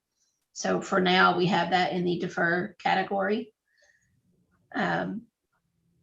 The budgeting software I've asked for a couple of years. We felt that was an appropriate prior year reserve. The licensing for the software is a one-time purchase. That's a one-time upfront purchase. And then the annual maintenance, of course, would be an ongoing expense funded from current revenues. We talked about the college internships and using those and a couple of other things HR is asking for. That would be more professional services, not capital items. The police department, again, they have some what we consider smaller capital items, smaller capital projects. The CIS office expansion and all the MDTs and radios for the new vehicles that they've requested. So again, those are one-time expenses, capital. So we felt those were appropriate to be funded from reserves. For the fire department, obviously they've had some operating increases. We have all those line item increases in the funded column for every department. They had several capital requests, felt those were appropriate for funded with reserve. The Station 4 needs assessment right now, we have that as a defer. I think we've deferred it for about 3 years now. So we can talk about that more if you all want, but I think just the timing of trying to figure out the direction we want to go with that. For now, we had it in the defer column. The Public Works had requested some equipment. Again, and we've put all that into funded with reserves. There is some question about the loader. We could potentially finance that. It would have a useful life of 5 to 10 years. It's something that would be appropriate if we wanted to finance it with a short-term loan. We've done that in the past. But for now, I have it in the funded with reserves. So that, and then the street sweeper, that is geared towards stormwater and our requirements for MS4 permit. We have that in the defer column because we consider that as something that could potentially be funded with a stormwater utility fee. I asked Robert how desperate he was for it, and he said, I put that in there for stormwater, for Eddie. So Bruin himself didn't sound desperate for it, but he put it in as a kind of a joint stormwater public works item, but that's definitely something that could be paid for with a utility fee if that's something council has an appetite for. So we thought we might defer it until we see what happens. Okay, I have a question. Yes. So Public Works, what we're proposing to purchase is not the same thing as sanitation as far as purchasing the trucks? Because we're going to be looking at bidding that out and privatizing it? Well, for Public Works, for their equipment needs, they are not necessarily the type of equipment that we can get through our enterprise fleet management agreement. So their equipment either would need to be funded out of reserves or potentially for the loader and the leaf vac that are much more expensive pieces of equipment, we could look at some short-term financing. But yes, those are separate. Those are not related to sanitation. When we get down to the bottom, you'll see sanitation and you'll see the garbage trucks. And no matter what happens, if we decide we need to purchase the garbage trucks, we would recommend financing those. But we'll look at that under sanitation. For funding and accounting purposes, we keep them separate. Okay. The city engineer, he has some general project engineering. We're funded part of that. This $120,000 is for the connector road study. So we had that under defer. I know Andrew mentioned that we might be working with the state on that project. So for right now, we had it in the defer. Our parking lot projects, the ones we've talked about around downtown, fund those out of reserves. Again, they're one-time projects. And the road projects, Eddie went ahead and just put in a little bit of money, kind of as a starter for the Old Oxford widening and the Lexus Way. But if we do choose to initiate those projects, those are exactly the kind of projects that we want to finance.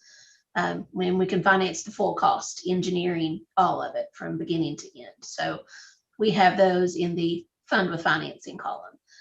And then again, we would just determine the timing of when we want to initiate those projects. And we would need to add a little something in for debt service once we choose to do those. So, but those are exactly the kind of projects we want to fund with financing.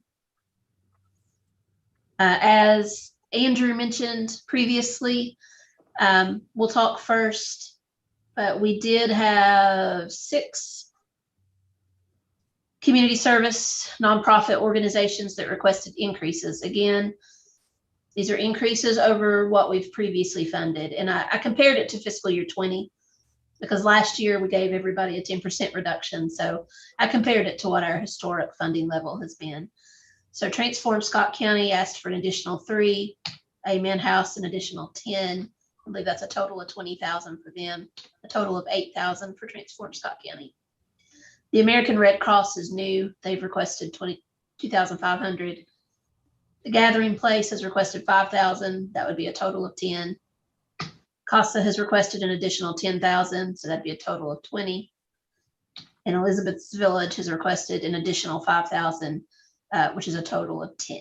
So those are the increased requests. And then I'm showing the entire community services budget being moved to ARPA funding based on what we think will be eligible.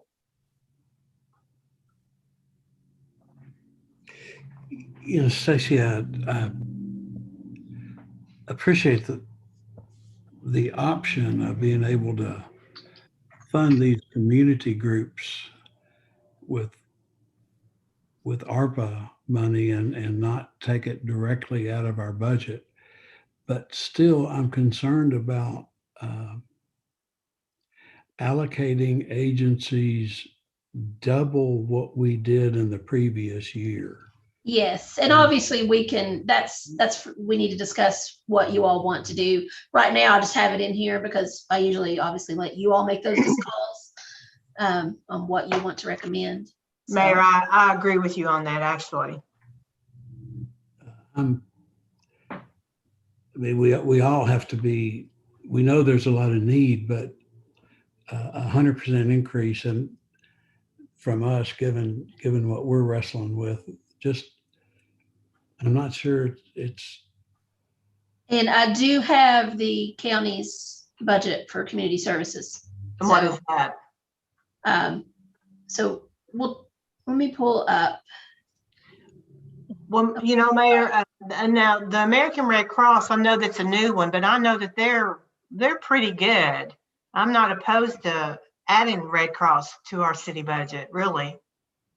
Yeah, and what the Red Cross directly does for us, Connie, is every time there's a fire in our community, they help those people. Right. In a very significant way. So our Red Cross fire service is pretty stout. Okay, so, I'm going to share a different screen so that we can see all of the community services okay, together. thank not you, the Stacy. ones that requested increases. So give me one moment. I'm going to pull that budget up. You take all the time you want, girl. While she Hopefully not does too that, long. I'll sort of add, I'm slightly playing devil's advocate here. Not really, I'm just adding some context to the conversation, but I do expect that we will face a lot of community pressure to allocate some of that funding to nonprofits. And it's not that we aren't doing that, because we're able to do it. I do think it will be tougher for us to say, we're sorry, we can't give you an increase, when it's sort of baked into the federal legislation that we're supposed to be helping the agencies that have the biggest impact on things like food insecurity and homelessness and housing and things like that due to COVID. I'll leave it at that. Thank you for that input, Andrew. We all need a conscience in these conversations, Andrew. Okay, Well, the amount is subject to debate, of course. I just wanted to provide that clarity that not only is it authorized, but there's somewhat of an expectation. Okay. So just starting at the top with Hospitality House. Like I said, this year's budget is an anomaly. So in the past, we've given them 5,000. So they've requested double, and I believe, well, that's Elizabeth's Village. The account name in the accounting system still says Hospitality House, but it's Elizabeth's Village. I believe she came to council on March 8th. Candace Whitehouse? Yes. Yes. That's the first one. And I guess what we need to see is So is whatever we give county's is, 10,000. okay, I was gonna ask, is the Yes, county matching? The county is allocating 10,000 to Elizabeth's Village. Okay,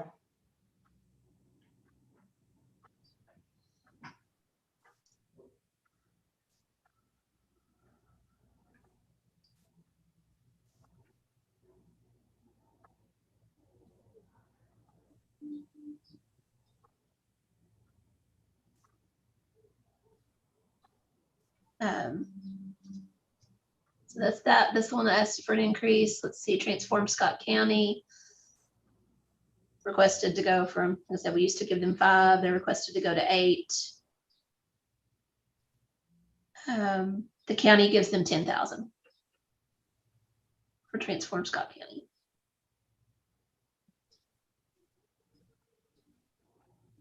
Let's see. I'll just look at them all as we go through. Ward Hall. Let's see. The county gives 4,500, which is what we gave last year. So I think they must match us on Ward Hall. CASA. Where is it? is that Citizen Advocate? The children, is it Citizens or Children's? Children's, Yes. Court appointed you. I can't remember what the last 2 letters are. The county gives 20,000 for CASA. okay, Court appointed special advocate. CASA was a new funding request. Last year, we went from 0 to 10,000 in year 1. They asked us for 20, and I see they've gone to 20 in year 2. okay, And again, like I said, that's what the county contributes for habitat. The county contributes 6,500. But again, I mean, they only requested 4,500 from us. For a men house, Looks like Ed Davis Learning Center is a little bit more too. yes, and we are the sole contributors for that budget. So, I mean, it's a very small increase, but they have personnel. So if they're That's getting good. increases, they have CERS increases just like we do. Yeah. The Good. Amen House, the county gives 30,000.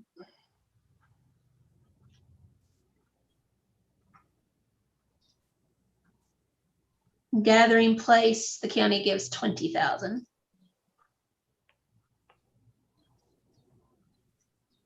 I believe the museum's a little different because I believe the county operates that building, correct? So.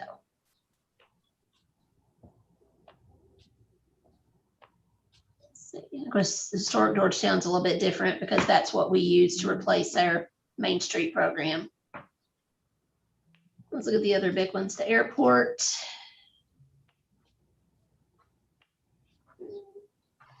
What is a nursing home? Ombudsman. Is that new? It's not new. The reason it's highlighted is because I haven't received their official request, but we've given them 760 for several years. They provided us a letter. Obviously, if all of our nursing home residents that are in Scott County are able to utilize this specific ombudsman. And that's one thing when we first added it to the budget, the mayor looked over the request and we're funding a specific position that represents Scott County. Okay.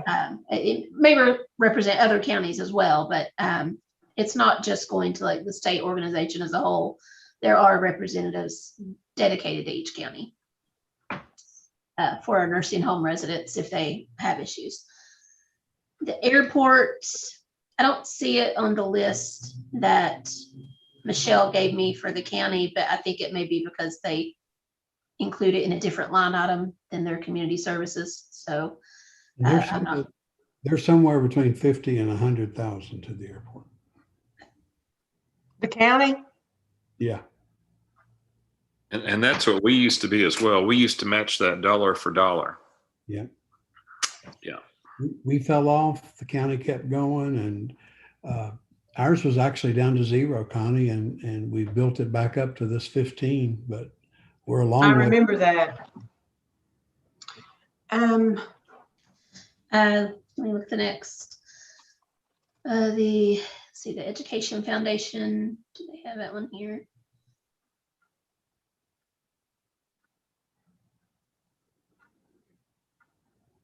I don't see that one on their list. And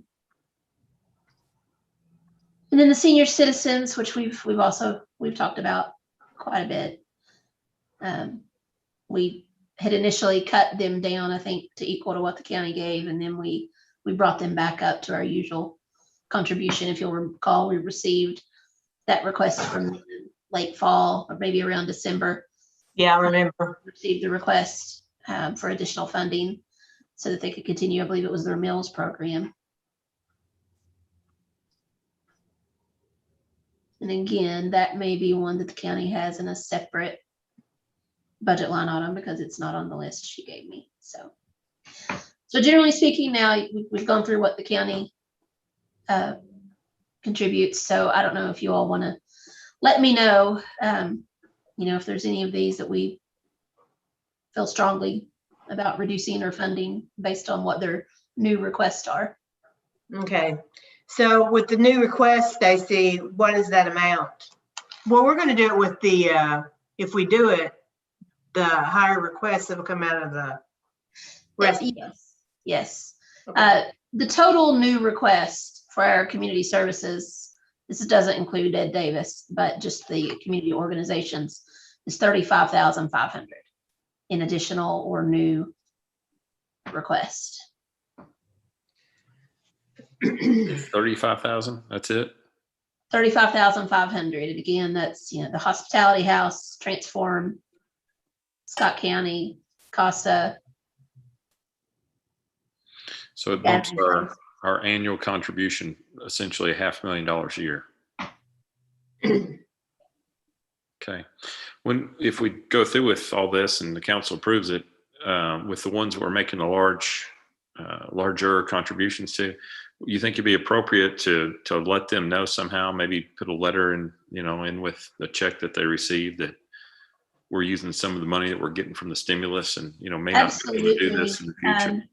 I include a letter with their first check every year, or if they get paid quarterly, then I just send them the letter and then they get their checks accordingly. But we can certainly adjust the wording of that letter for this upcoming fiscal year to reference that we are using the ARPA funds for all of our nonprofit and community services donations. And David's right. It's kind of given them the courtesy of knowing that this increase may not be sustained in future years. That's a good idea, David. Yes, we can certainly do that.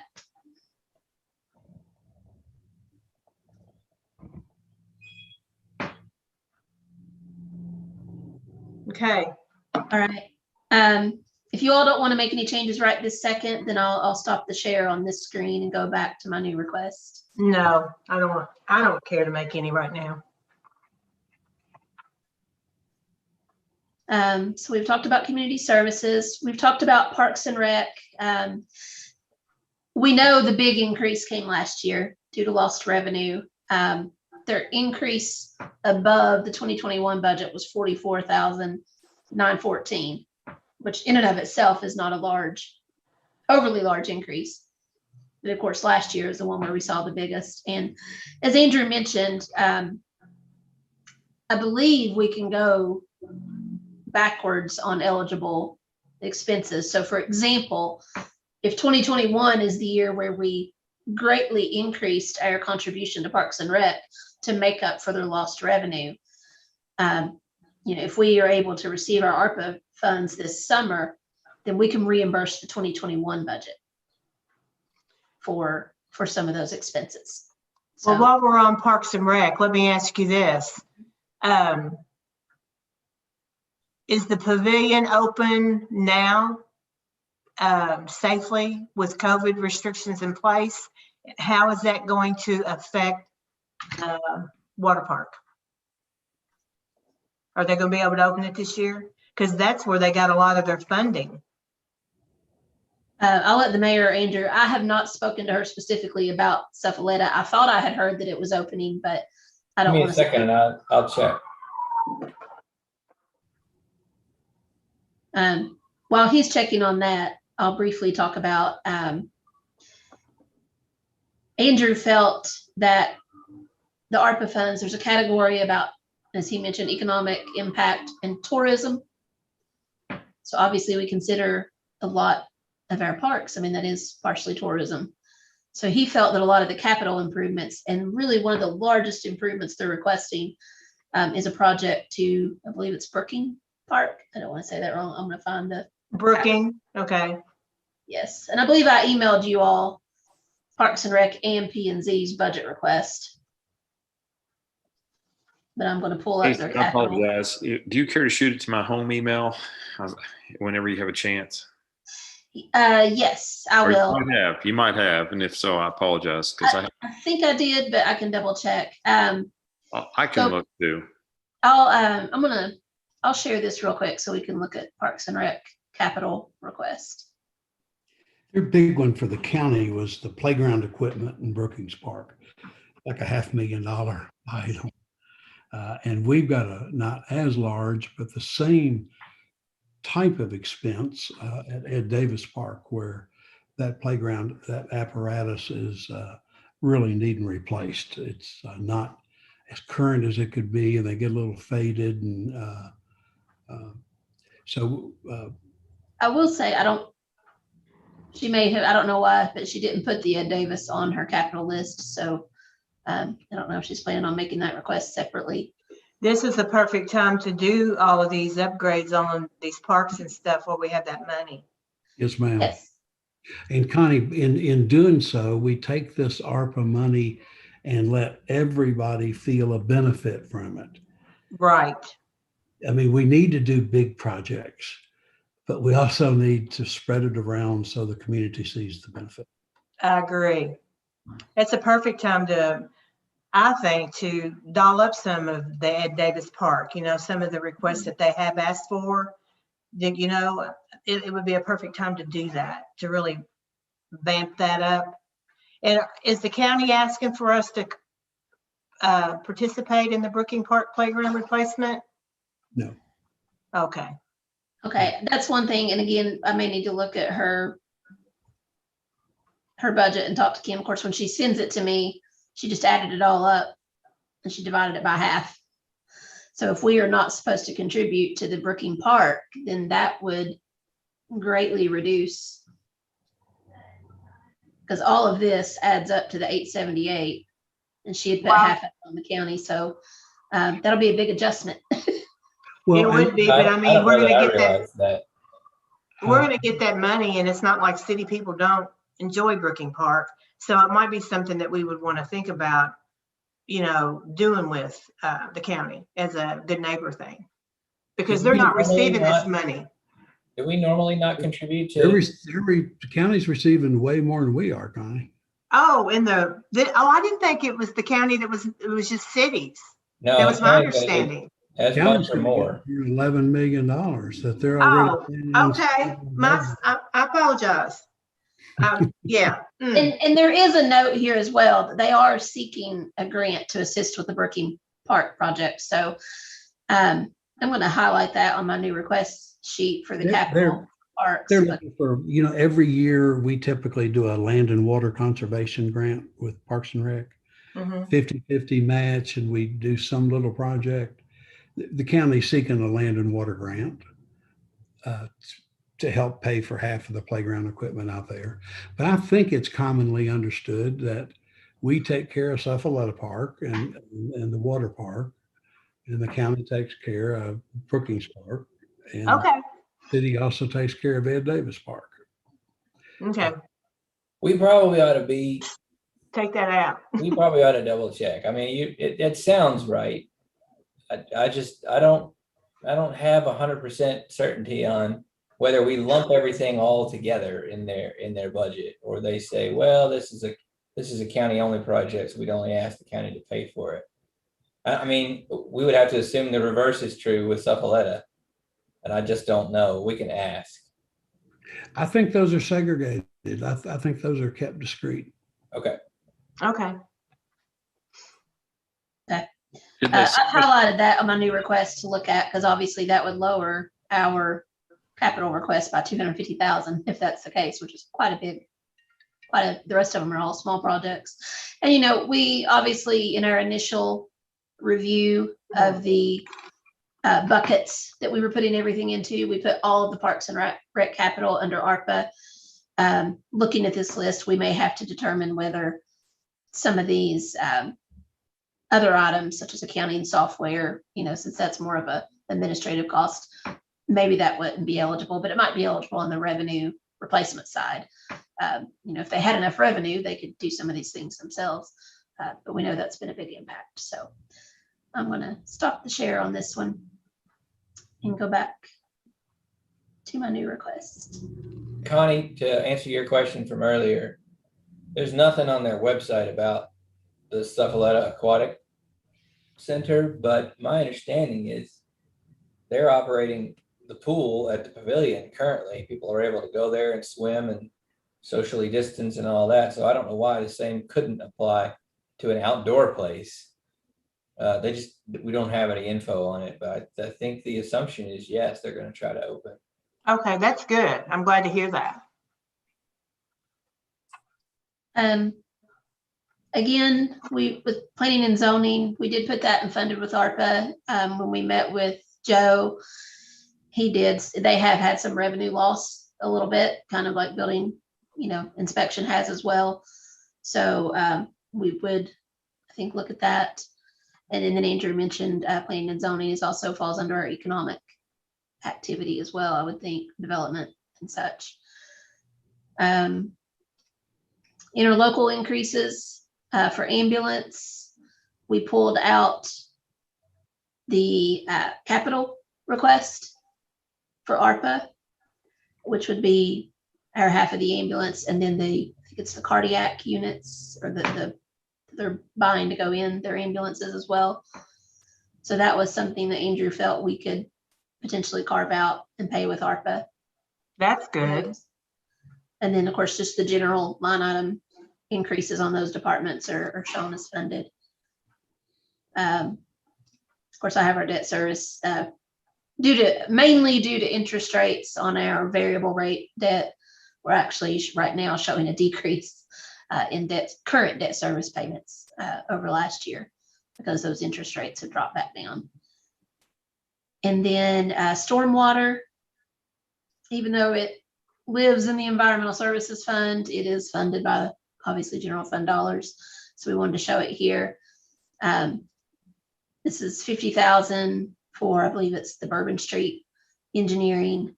And again, the project engineering for Bourbon, Bradshaw, and Pocahontas. Right Okay, now, okay, go ahead. right now we have these projects in defer. Again, kind of coming to that, do we want to, fund those now, potentially out of reserves, or defer those until we, depending on how soon we may have an alternate revenue source for those? They wouldn't fall under the ARPA? Well, I think we had them under there at one point. We're trying to get clarification. It says water and sewer. So there is a chance they could also come out of ARPA. Because I mean, that Bourbon Street project that's something to wait to happen. And we could choose to put that one and say, if we can't fund it with ARPA, we may want to go ahead and fund that project out of reserves. Well, my understanding is if we move forward with the stormwater utility, that we could pay ourselves back with that. I think depending on timing, Andrew and Devin can look at that, whether or not we need to adopt a resolution. I know with debt service, we usually have to adopt a resolution that says we can go backwards. I don't know how that works with service fees. Okay, well, I would just, I would ask that question because that was the impression that I got. Yes, I know with the 911 fee, when I asked Devin about it, she said going forward only. So when I developed that budget for this year, I only included expenses going forward. But we can definitely get some clarification. We have options though. And again, it's not to say that we're not going to do these projects. Right.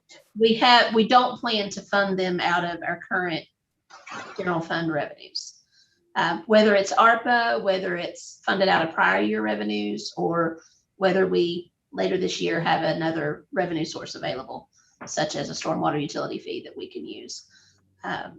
So those are kind of a little iffy on which bucket they'll end up in, but yeah, I know it's kind of in a bucket, but I just want to say this, that if we do move forward with the stormwater utility, that could be a couple of years, Stacy. Yeah. So those projects probably do need to be looked at. I'm just saying that out loud. That's for us fine. to really consider. I'll just highlight them in my note. So we may want to put those, like I said, they would either go in one of these two. Okay. Thank you. We could wait just long enough to see if we can fund them with ARPA. And if we can't fund them with ARPA, then they are one-time projects. So we could take them out of reserves. Generally speaking, when Andrew and I met yesterday afternoon, we talked about how much to put in each bucket. We talked about ARPA for the first year, wanting to keep it between 2 to 2.5 million. Right now, this has it at 2 million. Funded with reserves, we actually said we felt comfortable going up to at least $1 million of our reserves, because like I said, we did add quite a bit at the end of fiscal year 2020. And at the end of fiscal year 2020, or the start of this year, we had 16 million in reserves. We can still do at this moment, essentially. I would need to double check, but I mean, our budget this year, as we mentioned earlier, is probably going to be at least a break-even budget, possibly to the good. So, so we started this year with 16 million, and then our current budget shows that we're going to use 700,000 in reserves. But as we mentioned, Right. we think we under projected our payroll tax revenue. So, so there's a good chance this year we'll at least be break even on revenues and expenses. So, and then we've got Well, that's really about an $8 million swing, Mayor, compared to where we had thought we might be, early in the COVID discussions, which is Yes, just huge. it Yeah, is. David, it truly could have swung catastrophic. And I think these are fortunate circumstances that we need to still manage carefully. But we've got a path through this that might be reasonable.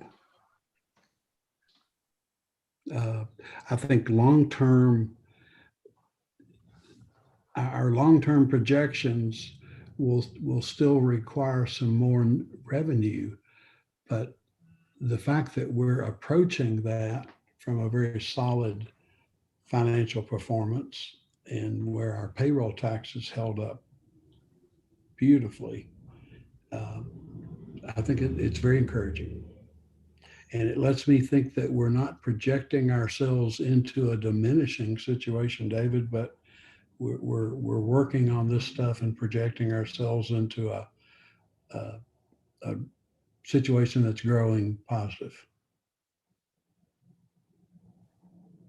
So as we've mentioned, and we saw briefly, the current difference, the current revenue expense difference is about $4,354,000. And that's with all the new requests in the budget. That's what our difference is. That's pretty much granting all purchases, approving all purchases. As you can see here, these 4 buckets add up to 4.6 million. So if we move these requests into these buckets, or there may be a little wiggle room between them, as we mentioned with stormwater, that's a total of 4.6 million of expenses that would be deferred. So not deferred, but would be moved to a different bucket. Right now, showing funding with reserves, at 677,000. If we feel that's an acceptable amount to dip into reserves for one-time expenses, and Okay. I think it should be for those, since we've added so much and our fund balance is healthier than we thought it would be at this time, and they are one-time expenses. But we have 7.6 million in total new requests. Is that right? Yes. So the 3 million is obviously, we're funding that just out of current revenues. So these numbers add up to the 7,639,000 of new requests.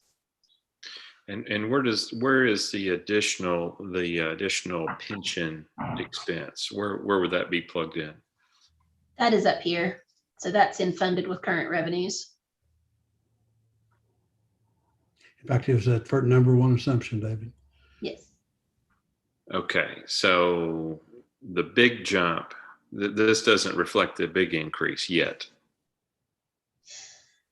Correct. I don't remember what the rates go up for the next year, but I think next year was the bigger increase. And of course, we were comparing those to, I believe, 2021 numbers. So when we compared the second year, we were still comparing it to 2021 as opposed to the year-over-year increase. So those are the bigger jumps. Obviously, yes, it's going to increase each year from here on out for the few years. So general fund, this is where we're at. Now, obviously, if there's, the one thing Andrew and I haven't done yet is, if there's an expense that we just absolutely feel is not necessary, I guess it would still potentially be in the defer column, but I don't think there's anything that we felt was absolutely not necessary, whether it be now or in a year or two. So. Hey, Stace, I saw $80,000 for the Parks and Rec for a comprehensive plan. I'm just kind of curious, are they looking for something specific? And I feel certain that they've had comprehensive plans done in the past. And I guess I'm just wondering, what. I would need to look back at their budget documents. I know she did include a letter and some goals in those budget documents. So I'll resend that email to you and see if she's got something in there. David, I sat with Judge Covington and several members of the Parks Board and their director, and we went through just a bunch of questions about their operating budget and what was in it, and their capital budget. We did a deeper dive with them than we've ever done this year. And what they pointed out is they have not done a master plan since their almost their original master plan about 12 years ago, that they used that master plan to get the pavilion built and another set of improvements made.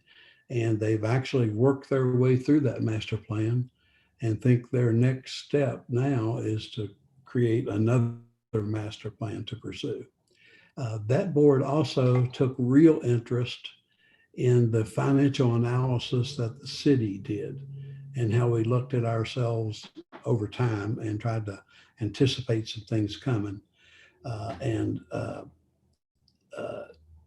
Dale Stowe and a couple of members of that board have reached out to Andrew to learn a little bit about our methodology, and they want to come back to court and council with the kind of understanding of themselves that we did for the city, and a little bit of a forward-thinking plan for the court and the council to understand.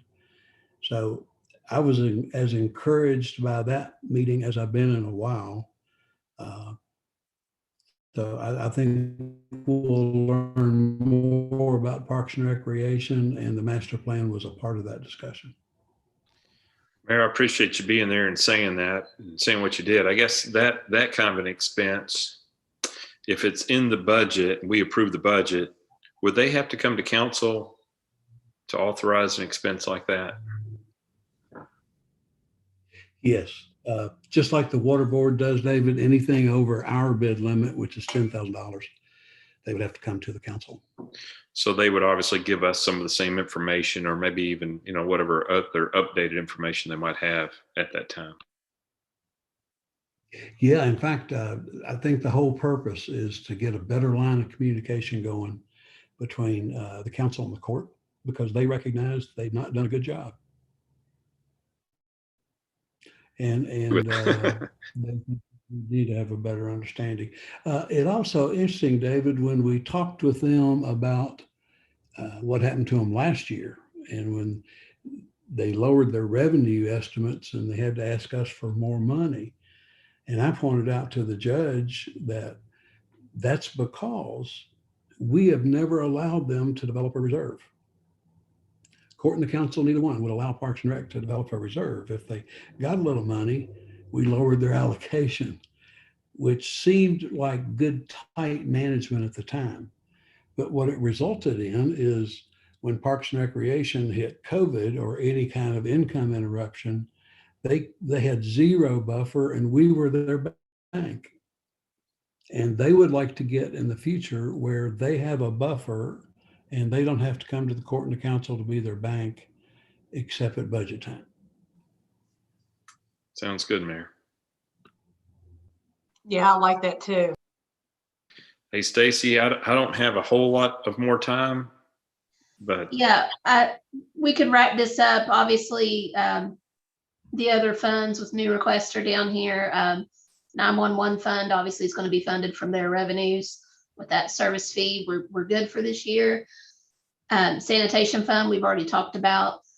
Andrew and I had a little bit of discussion about whether or not the premium pay could potentially cover that increased salary for sanitation.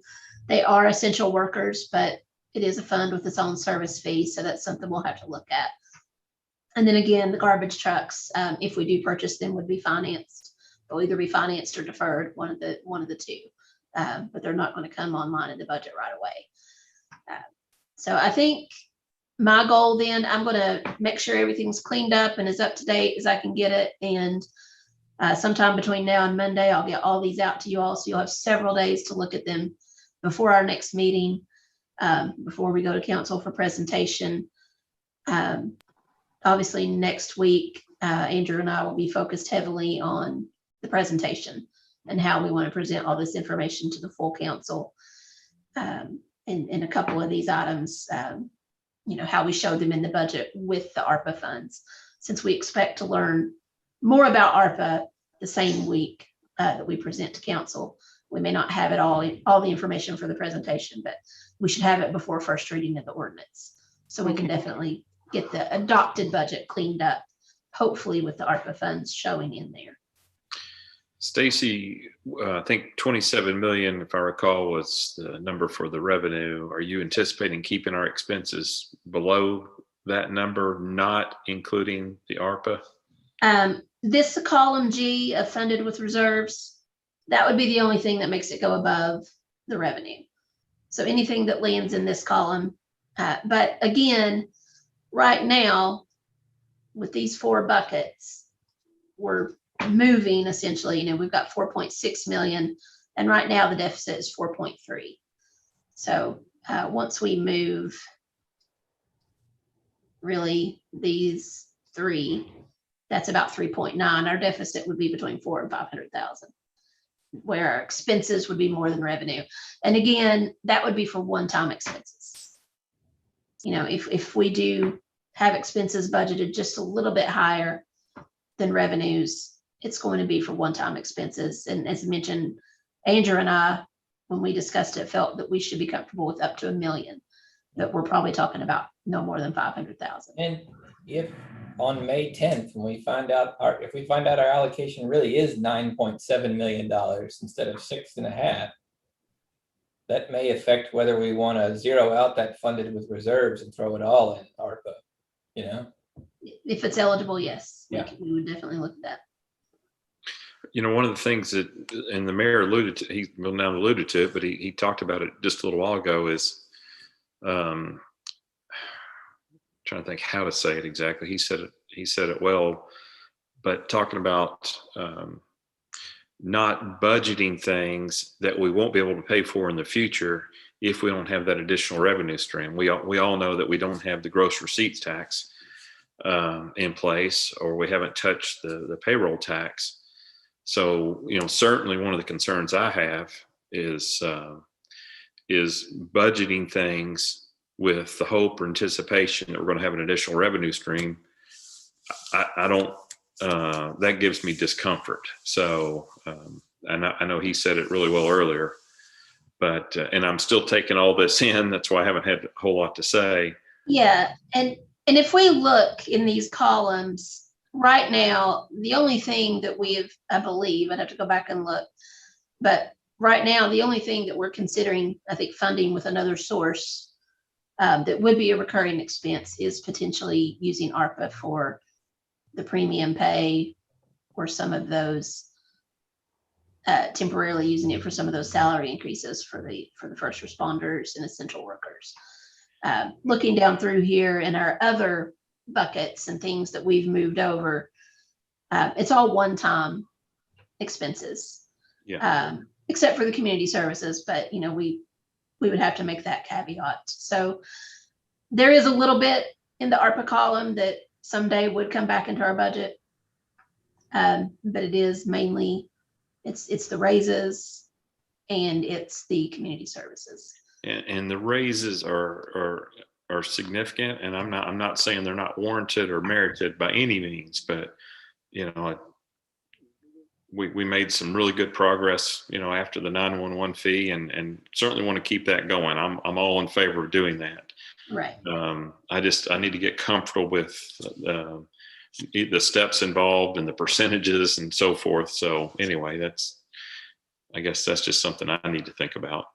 But and obviously, I would hope over the next week you all will talk with me, Andrew, and the mayor as we finalize our presentation. If there's something that's jumping out and concerning you all that you don't feel you can support, please let us know. Because right now you can see where we have everything, and I will send the spreadsheet to you. So let us know if there's something that we've included that, the mayor and David and Connie, you all feel we shouldn't have. excellent job putting it all together. It really, for all of you. I'm saying that from the mayor, from the mayor down to wherever. This is a lot of detail, a lot of information, a lot of thought, a lot of planning, a lot of forecasting, a lot of reflection, a lot of experience, you know, a lot goes into it. It's a, Yes, it's I a appreciate really, you guys because you make it where you can very much understand it and be able to ask questions. And I took a few notes too. I know you're going to send that to me, but methodically in my head, you know, where I'm thinking, I'm a general math kind of girl. But it was good. I hear you. And we're in such a huge transition period. And you know, there are different phases to this pandemic and how we react to it and how we recover from it and hopefully how we get back to normal. And this is definitely a transition budget, and it does require that we not make silly budgeting mistakes. And not put ourselves in a position that we can't. We're taking very intentional steps. We want to be able to continue to do that and trying to anticipate any downside to our actions. So, Stacy, if you would send us a bunch of stuff, especially some of the new things that the committee just got exposed to today, so they can have time to look at it and reflect. Absolutely. I'll send them all three of our main worksheets, and just note on the budget worksheet, if you look at some of those smaller funds like MAP, LGA, alcohol, I still have to fill those numbers in, and I'll be doing that probably over the weekend, but I'll go ahead and send it to you so that you can see all the general fund items, which is where we really focus. So You're muted, Connie. Now I'm not. Now you're So not. our next meeting is May the 7th at 9:30 again. Okay, that'll give us ample time to look at these things and talk over and give you a call. It'd be great. And Thank what you we're for getting everything. ready to do is some of the board members of the not-for-profit that we established to run the UCO in, the Friendship Garden. Public Works has helped us just with clearing trees and mowing and whatnot. So we're taking catered lunch from Red State Barbecue out to have lunch with our Public Works crew just to thank them for the work that they do. And then in a week or two, we'll do the same thing for the county road department because they help UCO in. So That's good. buying them lunch occasionally gets a lot of goodwill. Well, and also the connector or the Old Oxford help too, the road department. That's good, Yeah. Mayor. Awesome. Mayor, Thank you all. yeah, that's good. I saw our Public Works guys out mowing on Cherry Blossom as you come off the interstate there in front of the hotels, you know, where we have the sign this morning. It really looked good. And of course, it makes me think, you know, how can we expand, you know, the beauty of what they're doing there? But I know that's a conversation for another day. But anyway, good deal. All right. Well, folks, thank you very much. I look forward to wrapping this process up and hearing any questions that you might have. thank you all. Perfect. Thank you, guys. See ya.